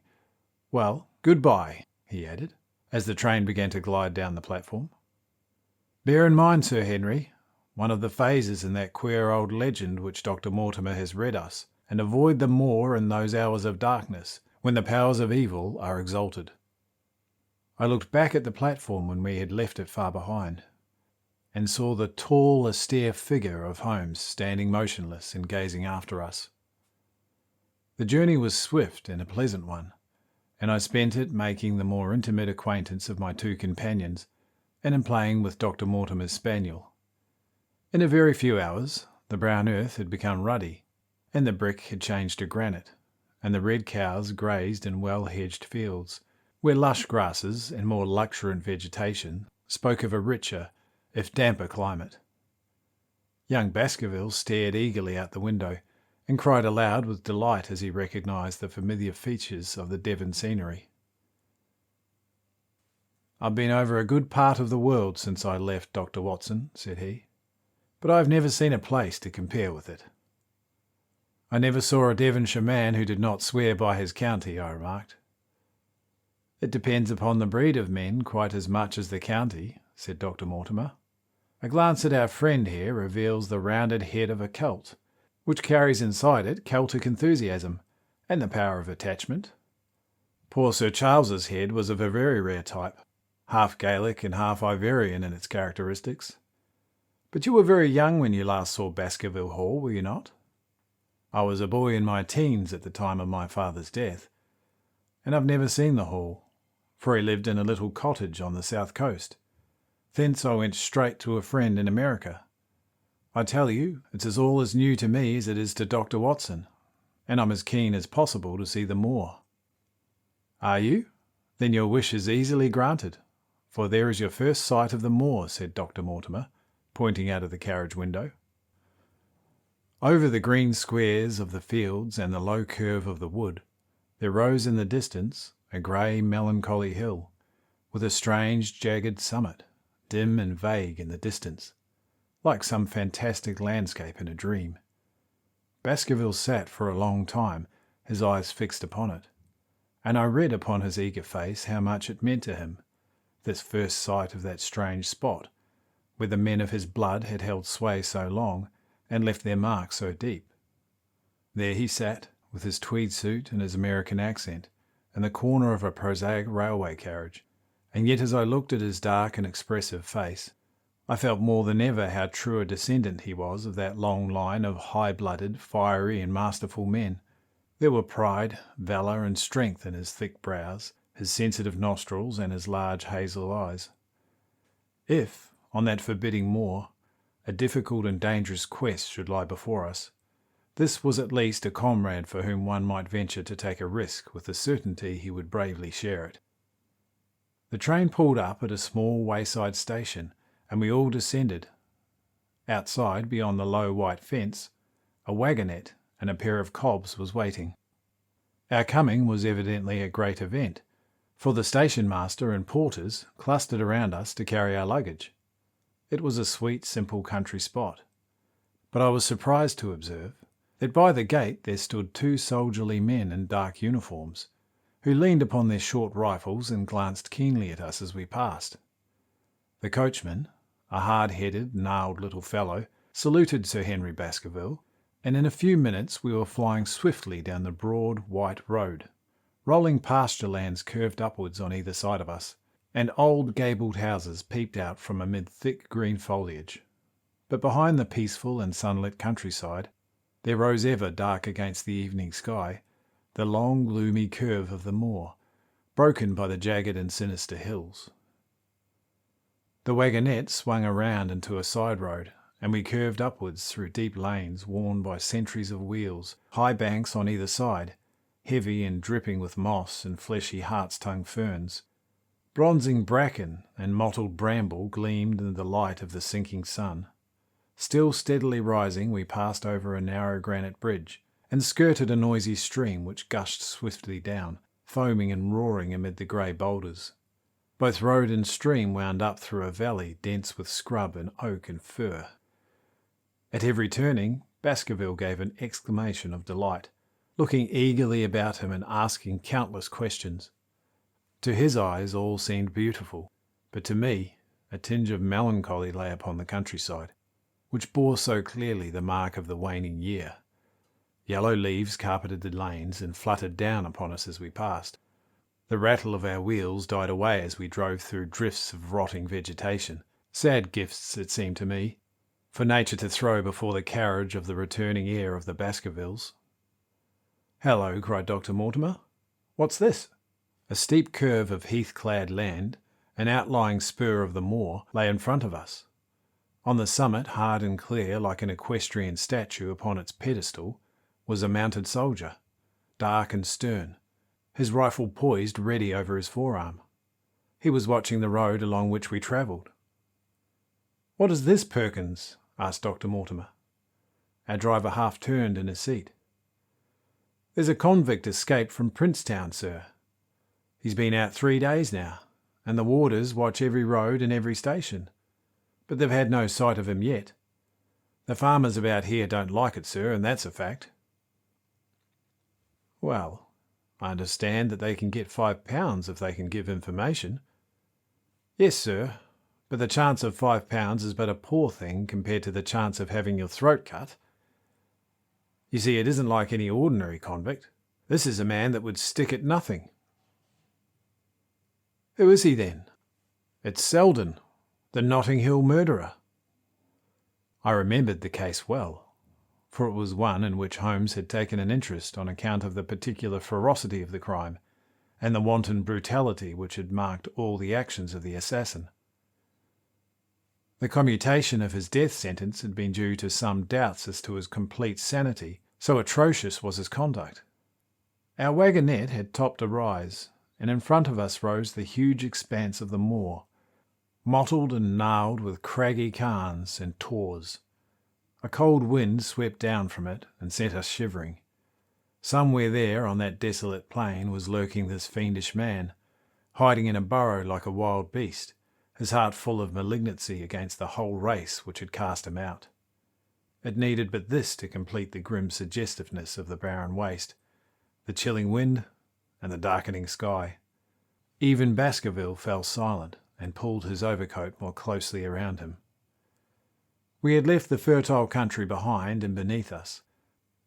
We looked back on it now, the slanting rays of a low sun turning the streams into threads of gold, and glowing on the red earth new turned by the plough and the broad tangle of woodlands. The road in front of us grew bleaker and wilder, over huge russet and olive slopes, sprinkled with giant boulders. Now and then we passed a moorland cottage, walled and roofed with stone, with no creeper to break its harsh outline. Suddenly we looked down into a cup-like depression, patched with stunted oaks and firs which had been twisted and bent by the fury of years of storm. 2 high narrow towers rose over the trees. The driver pointed with his whip. "Baskerville Hall," said he. Its master had risen and was staring with flushed cheeks and shining eyes. A few minutes later we had reached the lodge gates, a maze of fantastic tracery in wrought iron, with the weather-beaten pillars on either side blotched with lichens and surmounted by the boars' heads of the Baskervilles. The lodge was a ruin of black granite and barred ribs of rafters, but facing it was a new building, half constructed, the first fruit of Sir Charles's South African gold. Through the gateway we passed into the avenue, where the wheels were again hushed amid the leaves, and the old trees shot their branches in a sombre tunnel over our heads. Baskerville shuddered as he looked up the long, dark drive to where the house glimmered like a ghost at the further end. Was it here, he asked, in a low voice. No. The yew alley is on the other side. The young heir glanced around with a gloomy face. It's no wonder my uncle felt as if trouble were coming on him in such a place as this, said he. It's enough to scare any man.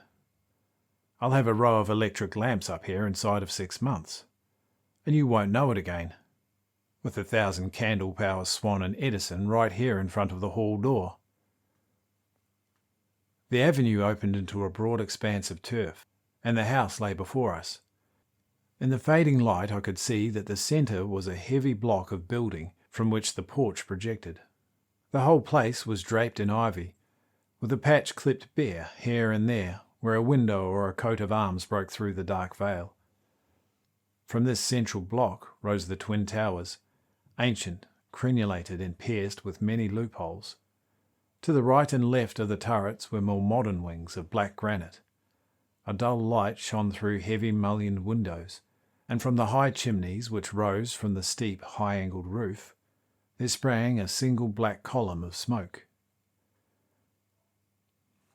"Welcome, Sir Henry. Welcome to Baskerville Hall." A tall man had stepped from the shadow of the porch to open the door of the wagonette. The figure of a woman was silhouetted against the yellow light of the hall. She came out and helped the man to hand down our bags. "You don't mind my driving straight home, Sir Henry," said Dr. Mortimer.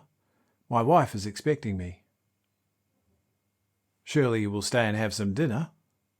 "No, I must go. I shall probably find some work awaiting me. I would stay to show you over the house, but Barrymore will be the better guide than I. Goodbye, and never hesitate night or day to send for me if I can be of service." The wheels died away down the drive while Sir Henry and I turned into the hall, and the door clanged heavily behind us. It was a fine apartment in which we found ourselves, large and lofty and heavily raftered with huge balks of age-blackened oak. In the great old-fashioned fireplace behind the high iron dogs, a log fire crackled and snapped. Sir Henry and I held out our hands to it, for we were numb from our long drive.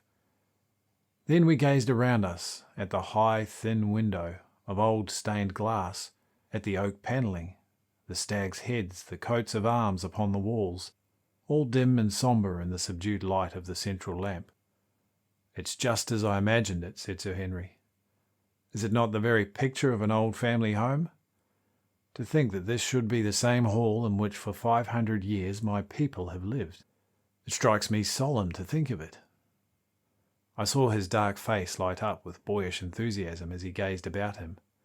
The light beat upon him where he stood, but long shadows trailed down the walls and hung like black canopy above him.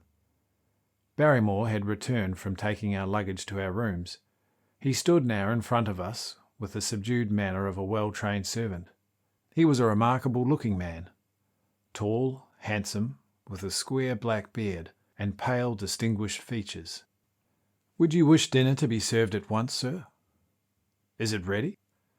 "In a very few minutes, sir. You will find hot water in your rooms. My wife and I will be happy, Sir Henry, to stay with you until you have made your fresh arrangements. But you will understand that under the new conditions this house will require a considerable staff." "What new conditions?" "I only meant, sir, that Sir Charles led a very retired life, and we were able to look after his wants. You would naturally wish to have more company, and so you will need changes in your household." "Do you mean that your wife and you wish to leave?" "Only when it is quite convenient to you, sir." "But your family have been with us for several generations, have they not? I should be very sorry to begin my life here by breaking an old family connection." I seemed to discern some signs of emotion upon the butler's white face. "I feel that also, sir, and so does my wife. But to tell the truth, sir, we were both very much attached to Sir Charles, and his death gave us a shock and made these surroundings very painful to us. I fear that we shall never again be easy in our minds at Baskerville Hall." But what do you intend to do? I have no doubt, sir, that we shall succeed in establishing ourselves in some business. Sir Charles's generosity has given us the means to do so. And now, sir, perhaps I had best show you to your rooms. A square balustraded gallery ran around the top of the old hall, approached by a double stair. From this central point, 2 long corridors extended the whole length of the building, from which all the bedrooms opened. My own was in the same wing as Baskervilles, and almost next door to it. These rooms appeared to be much more modern than the central part of the house, and the bright paper and numerous candles did something to remove the sombre impression which our arrival had left upon my mind. But the dining room, which opened out of the hall, was a place of shadow and gloom. It was a long chamber with a step separating the dais where the family sat from the lower portion reserved for their dependents. At one end a minstrel's gallery overlooked it. Black beams shot across above our heads, with a smoke-darkened ceiling beyond them. With rows of flaring torches to light it up, and the colour and rude hilarity of an old-time banquet, it might have softened. But now, when 2 black-clothed gentlemen sat in the little circle of light thrown by a shaded lamp, one's voice became hushed and one's spirit subdued. A dim line of ancestors in every variety of dress, from the Elizabethan knight to the buck of the Regency, stared down upon us and daunted us by their silent company. We talked little, and I for one was glad when the meal was over, and we were able to retire into the modern billiard room and smoke a cigarette. "My word, it isn't a very cheerful place," said Sir Henry. "I suppose one can tone down to it, but I feel a bit out of the picture at present. I don't wonder that my uncle got a little jumpy if he lived alone in such a house as this. However, if it suits you, we will retire early tonight, and perhaps things may seem more cheerful in the morning." I drew aside my curtains before I went to bed, and looked out from my window. It opened upon the grassy space which lay in front of the hall door. Beyond, 2 corpses of trees moaned and swung in the rising wind. A half-moon broke through the rifts of racing clouds. In its cold light I saw beyond the trees a broken fringe of rocks, and the long, low curve of the melancholy moor. I closed the curtain, feeling that my last impression was in keeping with the rest. And yet it was not quite the last. I found myself weary and yet wakeful, tossing restlessly from side to side, seeking for sleep which would not come. Far away a chiming clock struck out the quarters of the hours, but otherwise a deathly silence lay upon the old house. And then suddenly, in the very dead of night, there came a sound to my ears, clear, resonant, and unmistakable.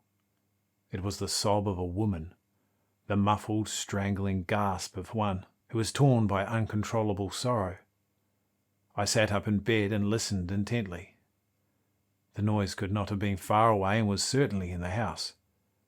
For half an hour I waited with every nerve on the alert, but there came no other sound save the chiming clock and the rustle of the ivy on the wall. Chapter 7. The Stapletons of Merripit House. The fresh beauty of the following morning did something to efface from our minds the grim grey impression which had been left upon both of us by our first experience of Baskerville Hall. As Sir Henry and I sat at breakfast, the sunlight flooded through the high mullioned windows, throwing watery patches of colour from the coats of arms which covered them. The dark panelling glowed like bronze in the golden rays, and it was hard to realise that this was indeed the chamber which had struck such a gloom into our souls upon the evening before.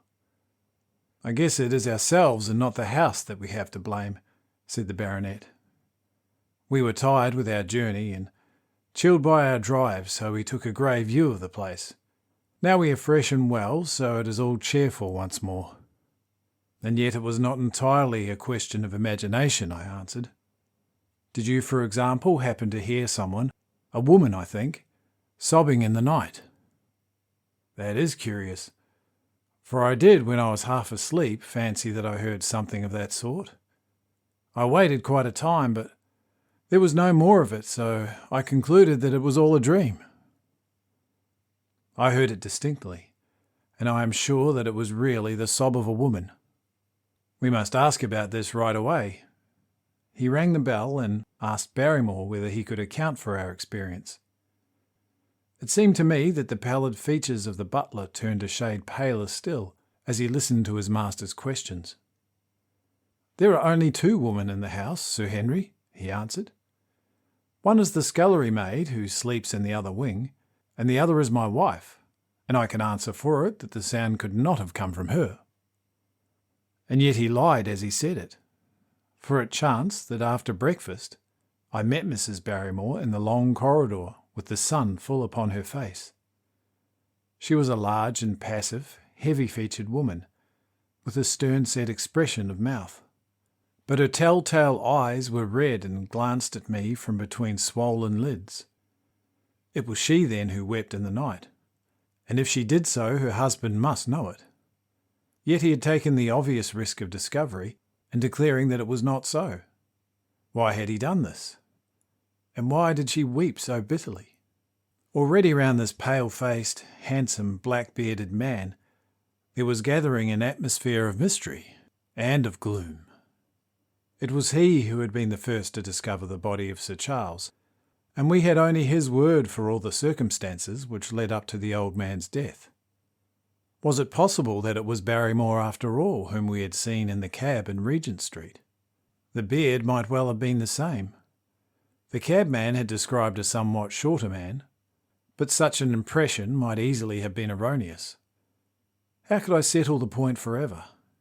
Obviously, the first thing to do was to see the Grimpen postmaster and find whether the test telegram had been placed in Barrymore's own hands. Be the answer what it might, I should at least have something to report back to Sherlock Holmes. Sir Henry had numerous papers to examine after breakfast, so that time was propitious for my excursion. It was a pleasant walk of 4 miles along the edge of the moor, leading me at last to a small grey hamlet, in which 2 larger buildings, which proved to be the inn and the house of Dr. Mortimer, stood high above the rest. The postmaster, who was also the village grocer, had a clear recollection of the telegram. "Certainly, sir," said he. "I had the telegram delivered to Mr. Barrymore exactly as directed."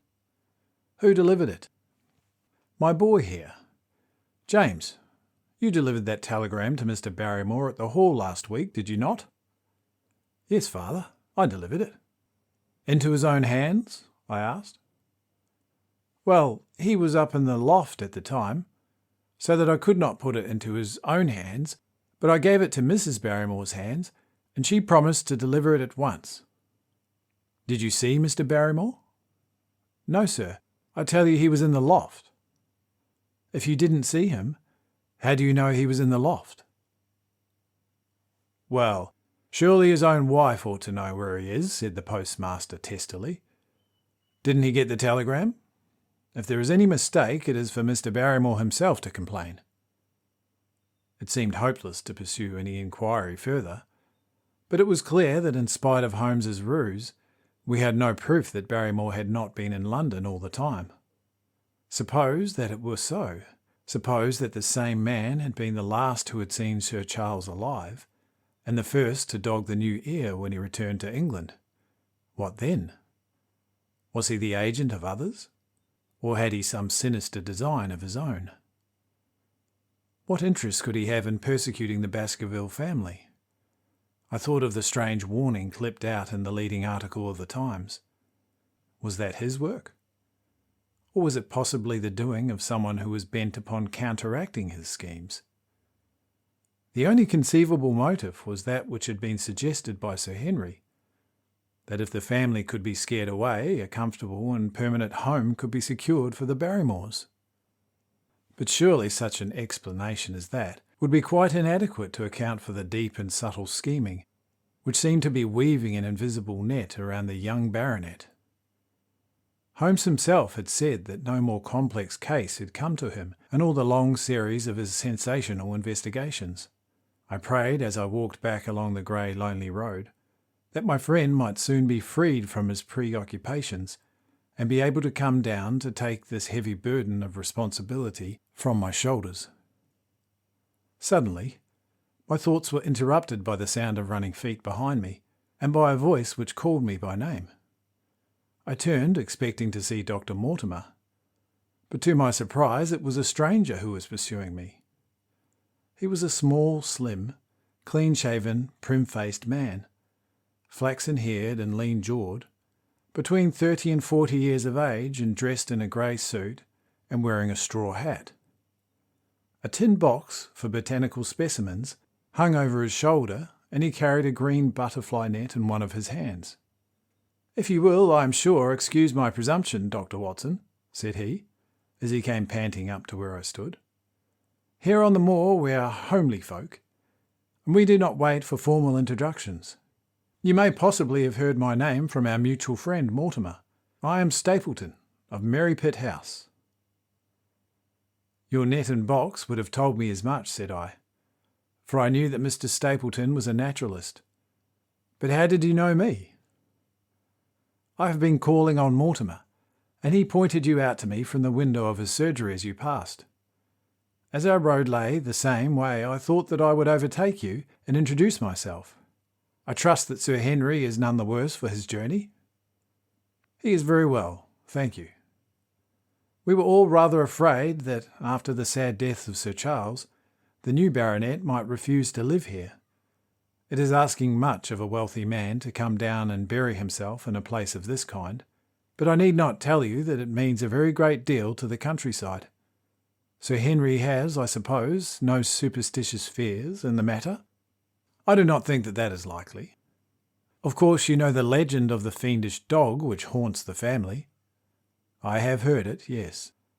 It is extraordinary how credulous the peasants are around here.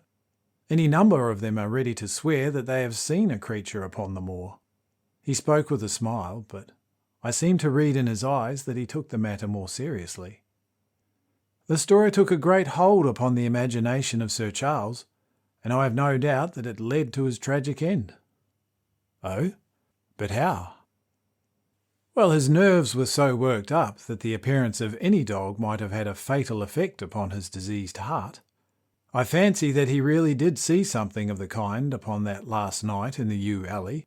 I feared that some disaster might occur, for I was very fond of the old man, and I knew that his heart was weak." "How did you know that?" "My friend Mortimer told me." "You think, then, that some dog pursued Sir Charles, and that he died of fright in consequence?" "Well, have you any better explanation?"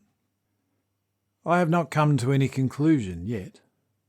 "Has Mr. Sherlock Holmes—" The words took away my breath for an instant, but a glance at the placid face and the steadfast eyes of my companion showed that no surprise was intended. "It is useless for us to pretend that we do not know you, Dr. Watson," said he. "The records of your detective have reached us here, and you could not celebrate him without being known yourself. When Mortimer told me your name, he could not deny your identity. If you are here, then it follows that Mr. Sherlock Holmes is interesting himself in the matter, and I am naturally curious to know what view he may take." "I am afraid that I cannot answer that question." "May I ask if he is going to honour us with a visit himself?" "Well, he cannot leave town at present. He has other cases which engage his attention." "What a pity. He might throw some light on that which is so dark to us.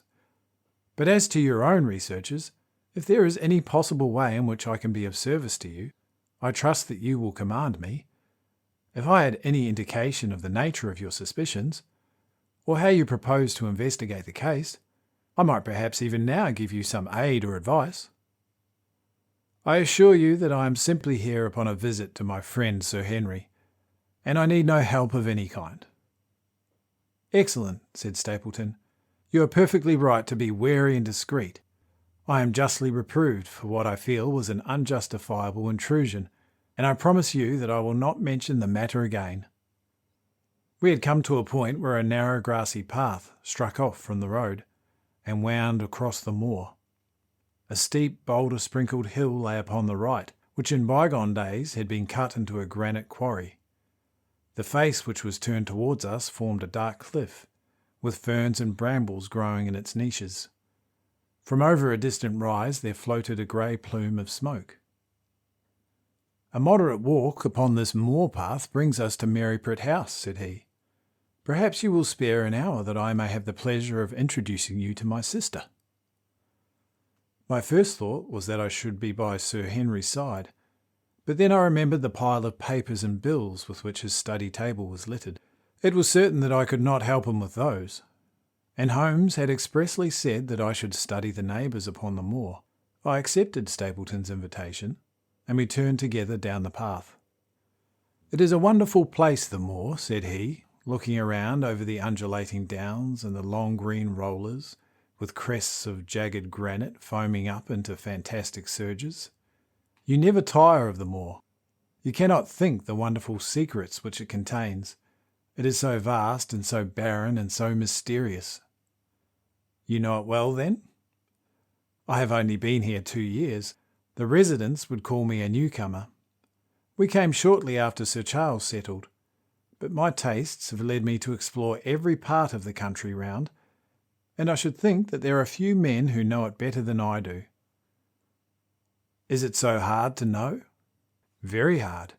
You see, for example, this great plain to the north here, with the queer hills breaking out of it. Do you observe anything remarkable about that?" "It would be a rare place for a gallop." "You would naturally think so, and the thought has cost several their lives before now. You notice those bright green spots scattered thickly over it?" "Yes, they seem more fertile than the rest." Stapleton laughed. "That is the great Grimpen Mire," said he. "A false step yonder means death to man or beast. Only yesterday I saw one of the moor ponies wander into it. He never came out. I saw his head for quite a long time craning out of the bog hole, but it sucked him down at last. Even in dry seasons it is a danger to cross it, but after these autumn rains it's an awful place. And yet I can find my way to the very heart of it, and return alive. By George, there is another of those miserable ponies." Something brown was rolling and tossing among the green sedges.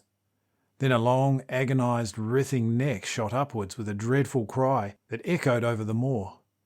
It turned me cold with horror, but my companion's nerves seemed to be stronger than mine. "It's gone," said he. "The mire has him.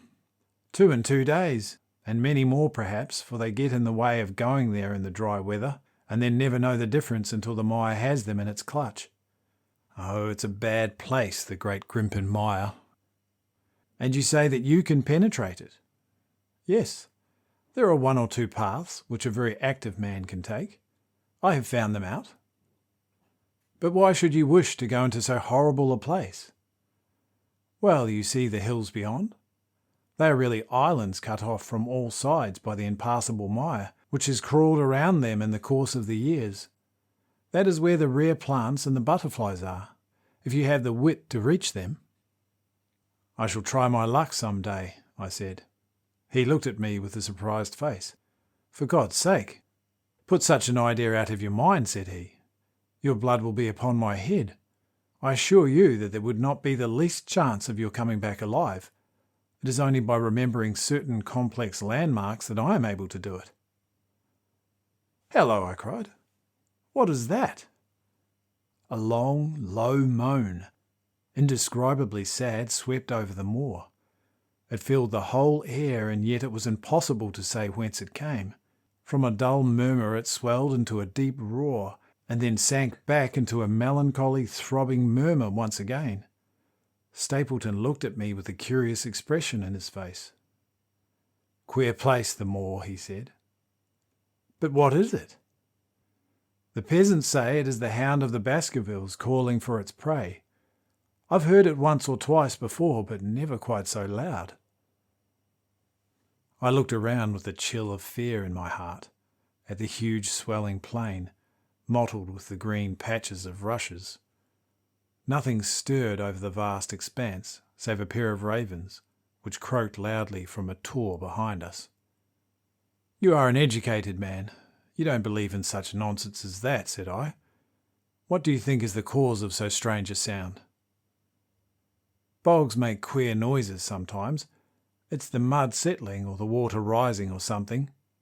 No, that was a living voice. Well, perhaps it was. Did you ever hear a bittern booming? No, I never did.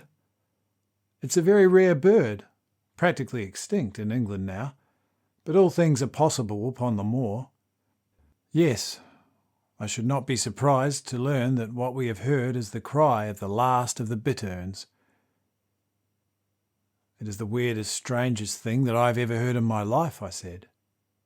Yes, it is rather an uncanny place altogether. Look at the hillside yonder. What do you make of those? The whole steep slope was covered with grey circular rings of stone, a score of them at least. What are they? Sheep pens? No, they are the homes of our worthy ancestors. Prehistoric man lived thickly on the moor, and no one in particular has lived there since. We find all his little arrangements exactly as he left them. These are his wigwams with the roofs off. You can see his hearth and his couch if you have the curiosity to go inside. But it is quite a town. When was it inhabited? Well, it was Neolithic man, so no date. And what did he do?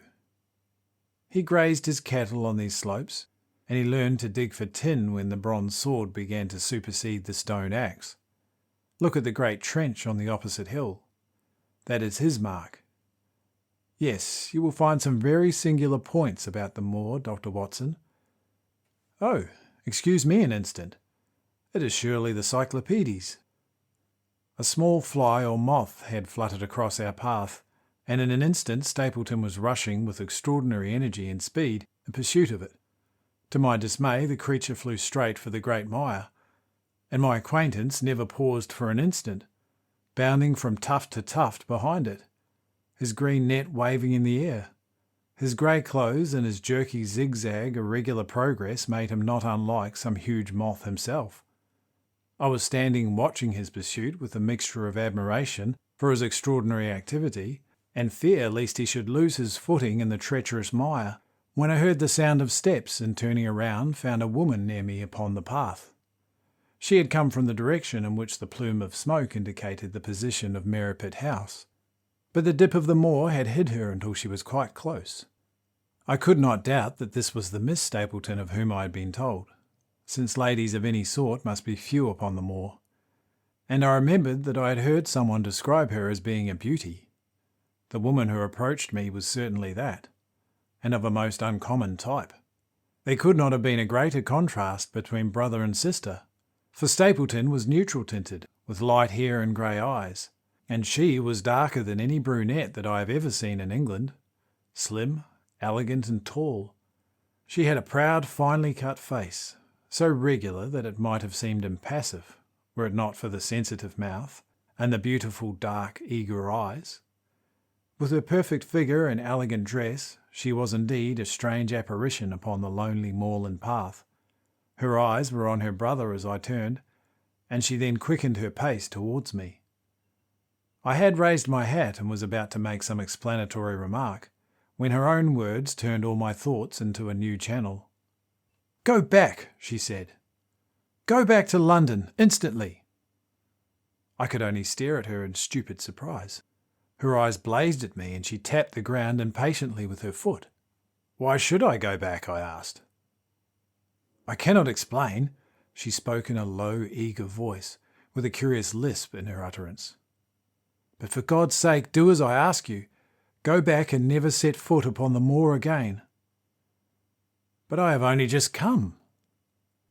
"My God, man," she cried, "can you not tell when a warning is for your own good? Go back to London. Start tonight. Get away from this place at all costs. Oh, hush. My brother is coming. Not a word of what I have said. Would you mind getting that orchid for me among the mare's tails yonder? We are very rich in orchids upon the moor, though of course you are rather late to see the beauties of the place." Stapleton had abandoned the chase and came back to us breathing hard and flushed with his exhortations. "Hello, Beryl," said he, and it seemed to me that the tone of his greeting was not altogether a cordial one. Well, Jack, you are very hot. Yes, I was chasing down a cyclopedes. He is very rare and seldom found in the late autumn. What a pity that I should have missed him. He spoke unconcernedly, but his small light eyes glanced incessantly from the girl to me. You have introduced yourselves, I see. Yes, I was telling Sir Henry that it is rather late for him to see the true beauties of the moor. Why, who do you think this is? Well, I imagine that it must be Sir Henry Baskerville. No, said I, only a humble commoner, but his friend. My name is Dr. Watson. A flush of vexation passed over her expressive face. We have been talking at cross purposes, said she. Why, you had not very much time for talk, her brother remarked, with the same questioning eyes. I talked as if Dr. Watson were a resident instead of being merely a visitor, said she. It cannot much matter to him whether it is early or late for orchids, but you will come on, will you not, and see Merripit House? A short walk brought us to it, a bleak moorland house, once the farm of some grazier in the old prosperous days, but now put into repair and turned into a modern dwelling. An orchard surrounded it, but the trees, as usual upon the moor, were stunted and nipped, and the effect of the whole place was mean and melancholy. We were admitted by a strange, wizened, rusty-coated old man-servant, who seemed in keeping with the house. Inside, however, there were large rooms furnished with an elegance in which I seemed to recognise the taste of the lady. As I looked from their windows to the interminable granite-flecked moor rolling unbroken to the furthest horizon, I could not but marvel at what could have brought this highly educated man and this beautiful woman to live in such a place. Queer spot to choose, is it not? Said he, as if to answer my thought. And yet we managed to make ourselves fairly happy, do we not, Beryl? Quite happy, said she, but there was no ring of conviction in her words. I had a school, said Stapleton. It was in the North Country. The work to a man of my temperament was mechanical and uninteresting, but the privilege of living with youth and of helping to mould those young minds and impressing them with one's own character and ideals was very dear to me. However, the fates were against us. A serious epidemic broke out at the school, and 3 of the boys died. It never recovered from the blow, and much of my capital was irretrievably swallowed up. And yet, if it were not for the loss of the charming companionship of the boys, I could rejoice over my own misfortune, for with my strong tastes for botany and zoology, I find unlimited field for work here, and my sister is as devoted to nature as I am. All this, Dr. Watson, has been brought upon your head by your expression as you surveyed the moor outside of our window. It certainly did cross my mind that it might be a little dull, less for you, perhaps, than for your sister. No, I am never dull, said she, quickly. We have our books, and we have our studies, and we have interesting neighbours. Dr. Mortimer is a most learned man in his own line, and poor Sir Charles was also an admirable companion. We knew him well, and miss him more than I can tell. Do you think that I should intrude if I were to call this afternoon and make the acquaintance of Sir Henry? I am sure that he would be delighted, I said. Then perhaps you would mention that I propose to do so. We may in our humble way do something to make things more easy for him until he becomes accustomed to his new surroundings. Will you come upstairs, Dr. Watson, and inspect my collection of Lepidoptera? I think that it is the most complete one in the southwest of England. By the time that you have looked through them, lunch will almost be ready. But I was eager to get back to my charge. The melancholy of the moor and the death of the unfortunate pony, the weird sound which had been associated with the grim legend of the Baskervilles, all of these things tinged my thoughts with sadness. Then, on top of these more or less vague impressions, there had come the definite and distinct warning of Miss Stapleton, delivered with such intense earnestness that I could not doubt that some grave and deep reason lay behind it. I resisted all pressure to stay for lunch, and I set off at once upon my return journey, taking the grass-grown path by which we had come. It seems, however, that there must have been some sort of cut for those who knew it, for before I had reached the road I was astounded to see Miss Stapleton sitting upon a rock by the side of the track. Her face was beautifully flushed with her exertions, and she held her hand to her side. "I have run all the way in order to cut you off, Dr. Watson," said she. "I had not even time to put on my hat. I must not stop, for my brother may miss me. I wanted to say to you how sorry I am for the stupid mistake I made in thinking that you were Sir Henry. Perhaps forget the words I said, which have no application whatsoever to you." "But I can't forget them, Miss Stapleton," I said. "I am Sir Henry's friend, and his welfare is a very close concern of mine. Tell me why it was that you were so eager that Sir Henry should return to London." "A woman's whim, Dr. Watson. When you know me better, you will understand that I cannot always give reasons for what I say or do." No. I remember the thrill of your voice. I remember the look of your eyes. Please be frank with me, Miss Stapleton, for ever since I have been here I have been conscious of shadows all around me. Life has become like that great Grimpen mire, with little green patches everywhere, into which one may sink, and with no guide to point the track. Tell me, what was it then that you meant? And I will promise to convey your warning to Sir Henry." An expression of irresolution passed for an instant over her face, but her eyes had hardened again when she answered me. "You make too much of it, Dr. Watson," said she. "My brother and I were very much shocked by the death of Sir Charles. We knew him very intimately, for his favourite walk was over the moor to our house. He was deeply impressed with the curse which hung over his family, and when this tragedy came I naturally felt that there must be some grounds for the fears which he had expressed. I was distressed, therefore, when another member of the family came down to live here, and I felt that he should be warned of the danger which he will run. That was all which I intended to convey." "But what is the danger? You know the story of the Hound. I do not believe in such nonsense. But I do. If you have any influence with Sir Henry, take him away from this place, which has already been fatal to his family. The world is wide. Why should he wish to live in a place of danger?" "Because it is the place of danger. That is Sir Henry's nature. I fear that unless you can give me some more definite information than this, it would be impossible for me to get him to move." "I cannot say anything definite, for I do not know anything definite." "Then I would ask you one more question, Miss Stapleton. If you meant no more than this when you first spoke to me, why should you not wish your brother to overhear what you said? There is nothing to which he or anyone else would object." "My brother is very anxious to have the hall inhabited, for he thinks that it is for the good of the poor folk upon the moor. He would be very angry if he knew that I had said anything which might influence Sir Henry to go away. But I have done my duty now, and I will say no more. I must get back, for he will miss me and suspect that I have seen you. Goodbye." She turned and had disappeared in a few minutes among the scattered boulders, while I, with my soul full of vague fears, pursued my way back to Baskerville Hall.